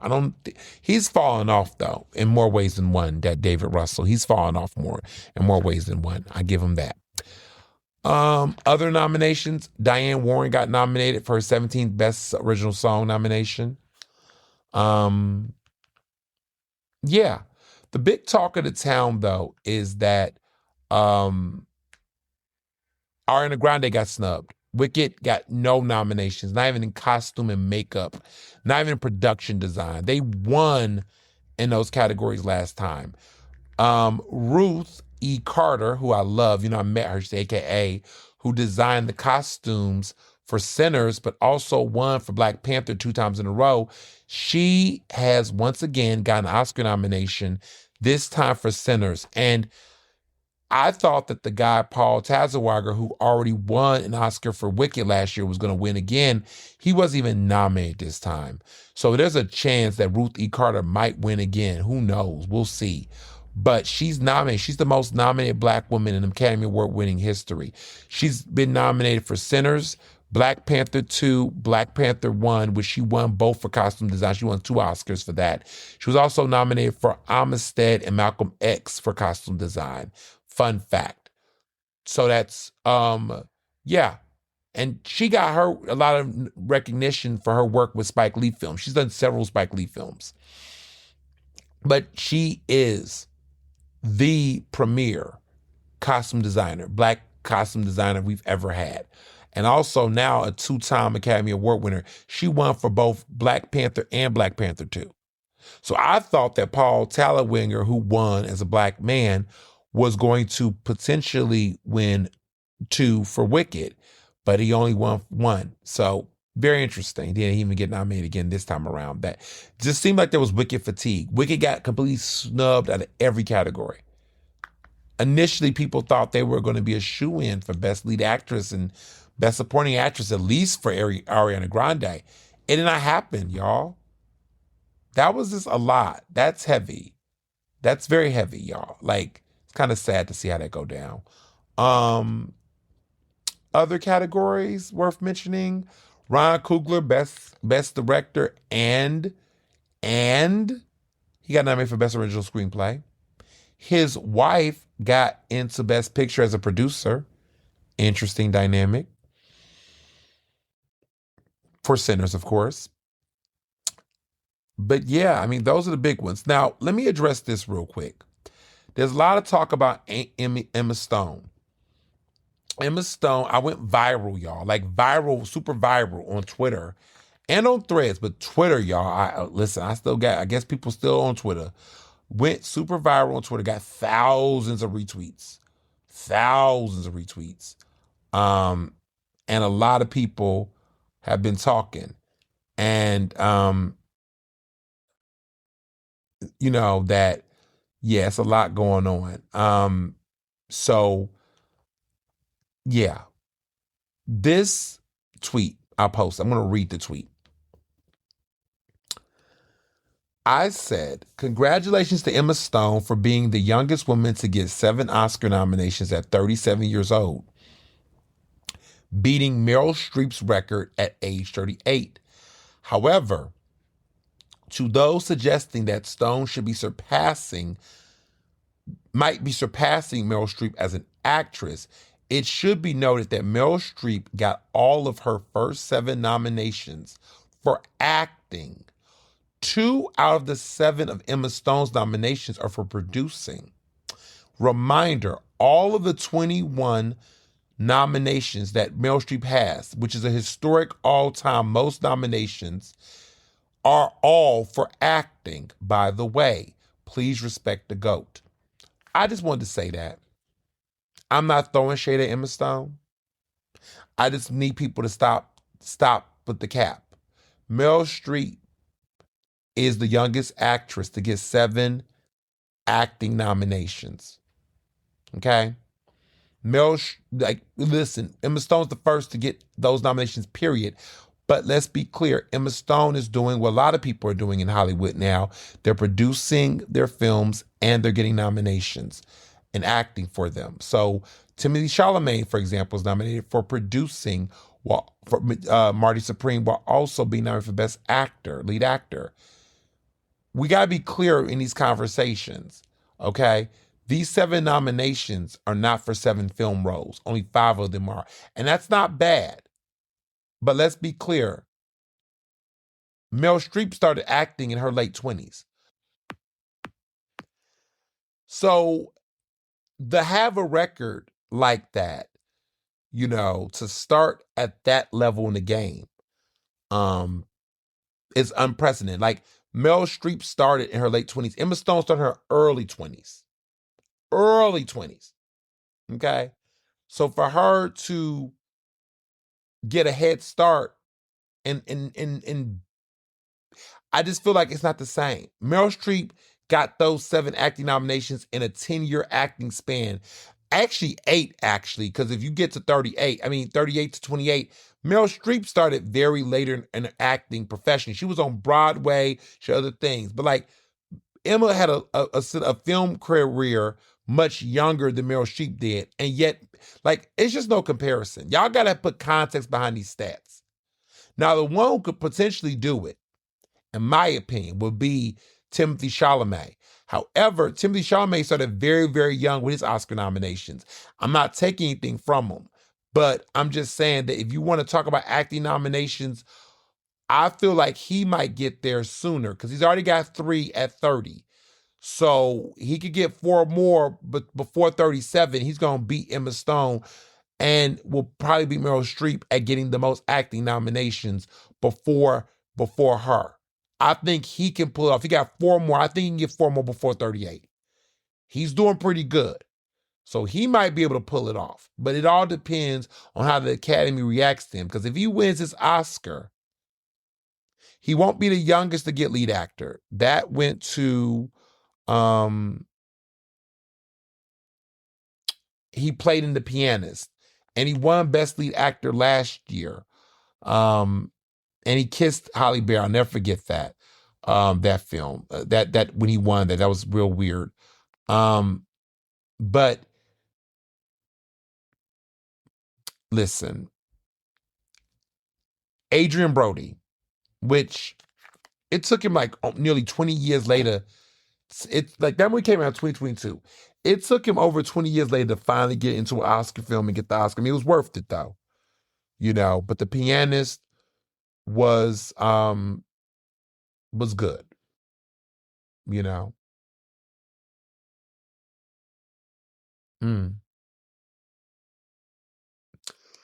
It was good. It was really good.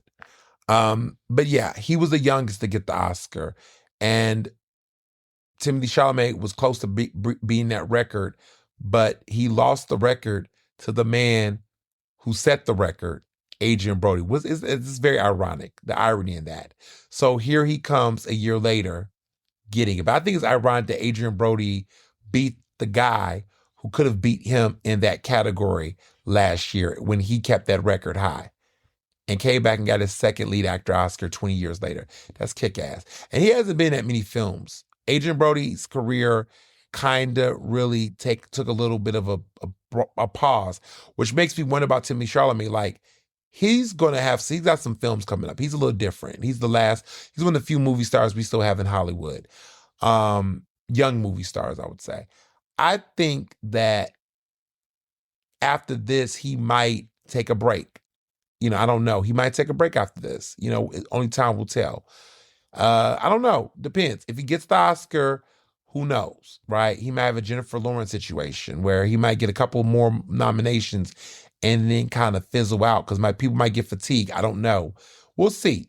Or he might be like a Meryl Streep and just keep getting and keep getting and keep getting. That's kind of Emma Stone's situation. Like, Emma Stone won Best Lead Actress like within a nice time frame. She's got 2 Best Lead Actress Oscars so damn fast. It reminds me kind of like Jodie Foster. Jodie Foster kind of came in with that kind of speed. It's interesting, but Emma Stone's a great actress. I just don't think we should be like really putting her up there with Meryl Streep yet, but we'll see. So as far as music goes, ASAP Rocky, the baby daddy of Rihanna, um, they won't say they're married yet. I mean, I think they might be married, but they won't claim that yet. But he has the number one album in the country. So over 100, it's called Don't Be Dumb.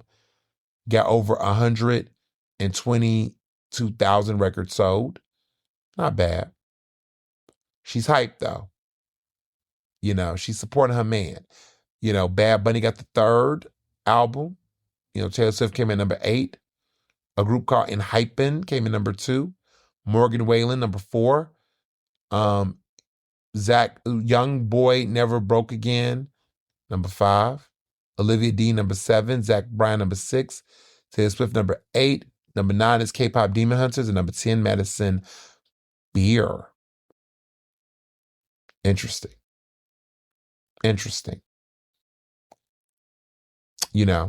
So Rihanna made sure her husband, look, people, people like that. I mean, art is critically acclaimed, So, interesting times we're in.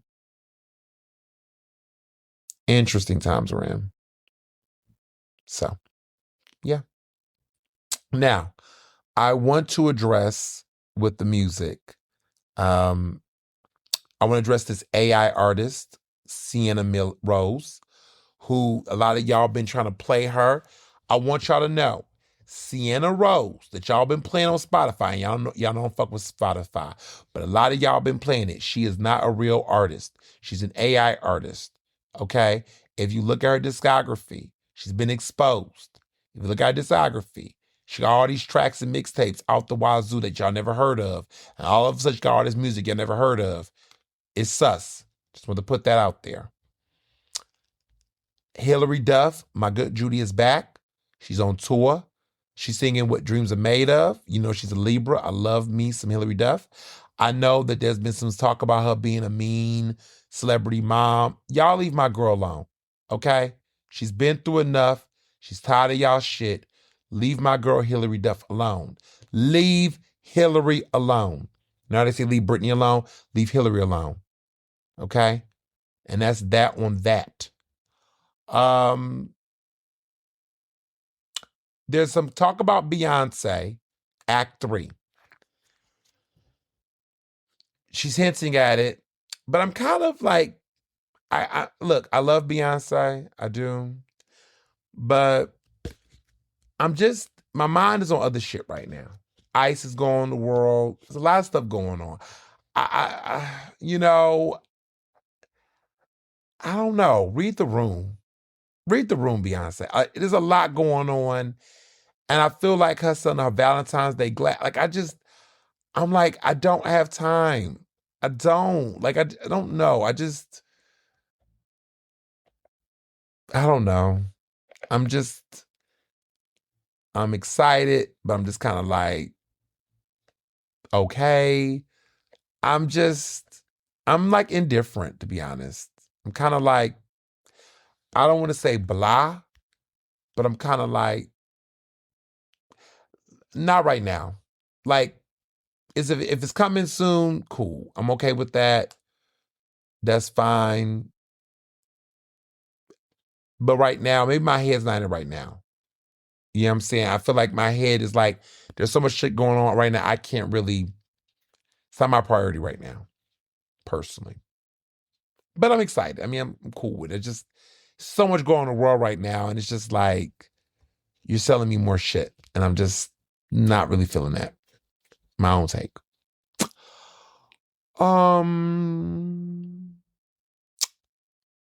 Cardi B is going to the Super Bowl. I'm sorry, Stephon Diggs. The Patriots are going to the Super Bowl, but Cardi B will be there. So cameras will be on her in a way that they were hyping up Taylor Swift a year ago when the Eagles beat the Chiefs, which was awesome. But the Patriots are going to the Super Bowl. That is happening. So Stephon Diggs, her baby daddy, her lover, that's happening. It's going to be a moment. It's a thing. So it's going to be the Seahawks versus the Patriots. It's going to be a moment if the Patriots win, because then we'll get to see, Cardi B out there. I guess that's the new thing, right? All the celebrities. It's going to be on February 8th, on Sunday, February 8th. So everybody will be hype about it, I suppose. Good golly, Miss Molly. People will be hype. Yay. As the kids say, yay. There we go. And Grammys. Look, we close. It's next Sunday. I'll be there. Fashionably ready. Y'all been, hyping me up, asking me who I think gonna win, who do I want to win. I'm not going to tell you who I think it's a lot, right? I think these predictions are a lot. Here's my thing. I want Leon Thomas to win something. I'm going to tell you who I want. I'm not going to tell you who's going to win. I'm going to tell you who I want. For album of the year, I want Mayhem by Lady Gaga to win. I don't know if she will. I feel like Bad Bunny and Kendrick might upset, but I want her to win. I want Gaga to win. For record of the year, it's kind of confused. This is a very interesting category. It could go so many different ways. Honestly, I can see Luther. I wouldn't mind Luther winning for record of the year with with Kendrick Lamar and SZA. I would not be mad about that, honestly. I honestly think that should win record of the year, in my opinion. But there is a strong chance that maybe Billie Eilish could win. They love Billie Eilish. Yeah, I really feel like that's Luther. Song of the year, you know what? I could see Song of the year. I could see two things. I could see two upsets. I could see Golden by K-pop Demon Hunters winning this. They could pull the surprise upset. Personally, I would like Wildflower to win by Billie Eilish, but she wins a lot already, so I can see them like moving past her. But I can definitely see Golden winning. I feel like Golden is the front runner for that. Who do I want to win? I want Wildflower to win, but I can see Golden or Luther winning that. Best New Artist, guys, this is tough. Honestly, it's tough. My gut tells me Olivia Dean is who I want to. I really want Olivia Dean, but I really do like Leon Thomas, y'all. I really feel like he's worthy. But you know what? I feel like he's going to win in other categories. He's going to win them R&B categories. So I'm going to go with Olivia Dean. I'm going to go with Olivia Dean for Best New Artist. But if Leon Thomas win, I will be just as equally excited. Yeah, that's my main, my main categories across the board. I guess if you want to ask me about pop solo performance, I don't know who gonna win this. I would want Gaga to win for Disease. That's my favorite in this category. But if Sabrina Carpenter wins for Man Child, I would not be that mad. Pop duo performance, honestly, Golden from K-pop Demon Hunter should win this, but I would not be upset about Defying Gravity with Cynthia Erivo and Ariana Grande. Those are my two. Pop vocal album, best pop vocal album. Y'all, I want Mayhem to win. Y'all know I'm biased. I want Mayhem to win. I do. But if it does not win, Man's Best Friend by Sabrina Carpenter, I would not be mad at it. However, I do want to add Something Beautiful by Miley Cyrus in this category. I did like that album, even though it was a little polarizing. But I'm going to say Mayhem needs to get Best Pop Vocal Album, 100%. Sabrina Carpenter won last year for Short and Sweet, but I wouldn't be mad at it if she wins again. But I really want Mayhem to win. Yeah, those are my largest ones. I don't want Chris Brown to win anything. I wouldn't mind Kalani winning for Folded. That would be cute to see her win for that. I would like Duran Bernard to win in the category. I don't know if he is. It's very competitive. But the best progressive R&B album, I feel like has the highest chance of winning that. He's going against Bilal, Dustin Conrad on Love on Digital, Flow for All Access Areas, and Come As You Are by Terrence Martin. I feel like Duran Bernard can win Best Progressive R&B Album for Bloom.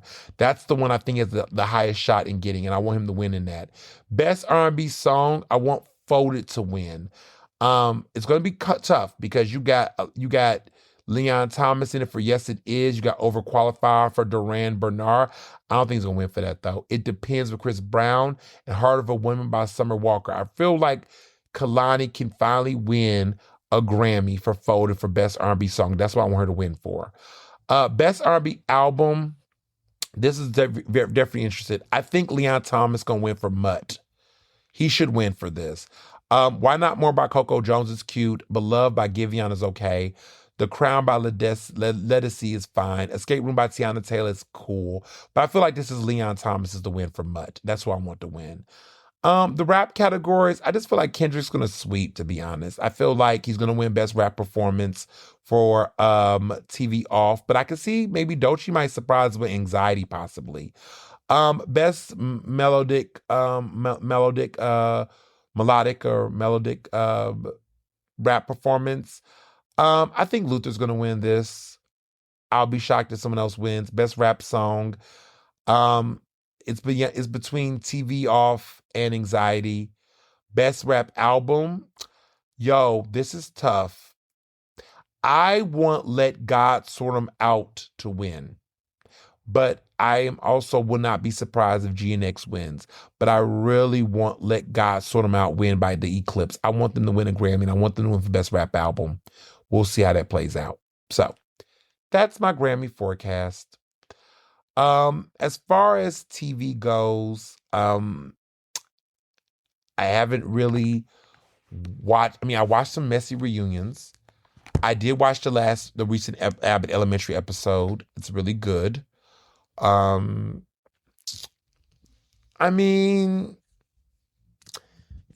TV's having that moment where we're trying to wait for new seasons of shows to start. Euphoria's getting a moment with the trailer. Everybody's talking about the Euphoria trailer, which is coming in the spring, later spring. Hacks is about to have their final season. I'm just waiting. I think we're in this weird funk right now. Everybody's still catching up on Heated Rivalry. I'm like, y'all, it's only a couple episodes. Just watch it already. Oh, gay sex on Heated Rivalry. Ooh. It was cool. It was an interesting show. It was cool. But I feel like the straights is always be hyping stuff up. You want to know about some real shit, watch Noah's Ark, okay? If you want to watch some interesting gay TV, even Queer as Folk was more interesting than Heated Rivalry, but I'll let people be great. I guess what I will say about TV is everybody's been talking about what's going on with Queer Out for the Straight Guy and Cuomo Brown and him not really doing the marketing with the show. I want to just say that y'all know how I feel about Cuomo Brown. I'm not saying that a person can't change, a leopard can't change their stripes, but I just want to be clear that this guy has been a step in fetch it for a lot of things in the past. And now he wants to pull the I feel discriminated against. There's a lot of stuff going on. But I'm just also at a certain point where I just wish people can keep it 1,000, you know what I mean? And be real. And yeah, it's just a lot going on. Let me get to this. He basically has not been doing the press tour with his castmates on the show.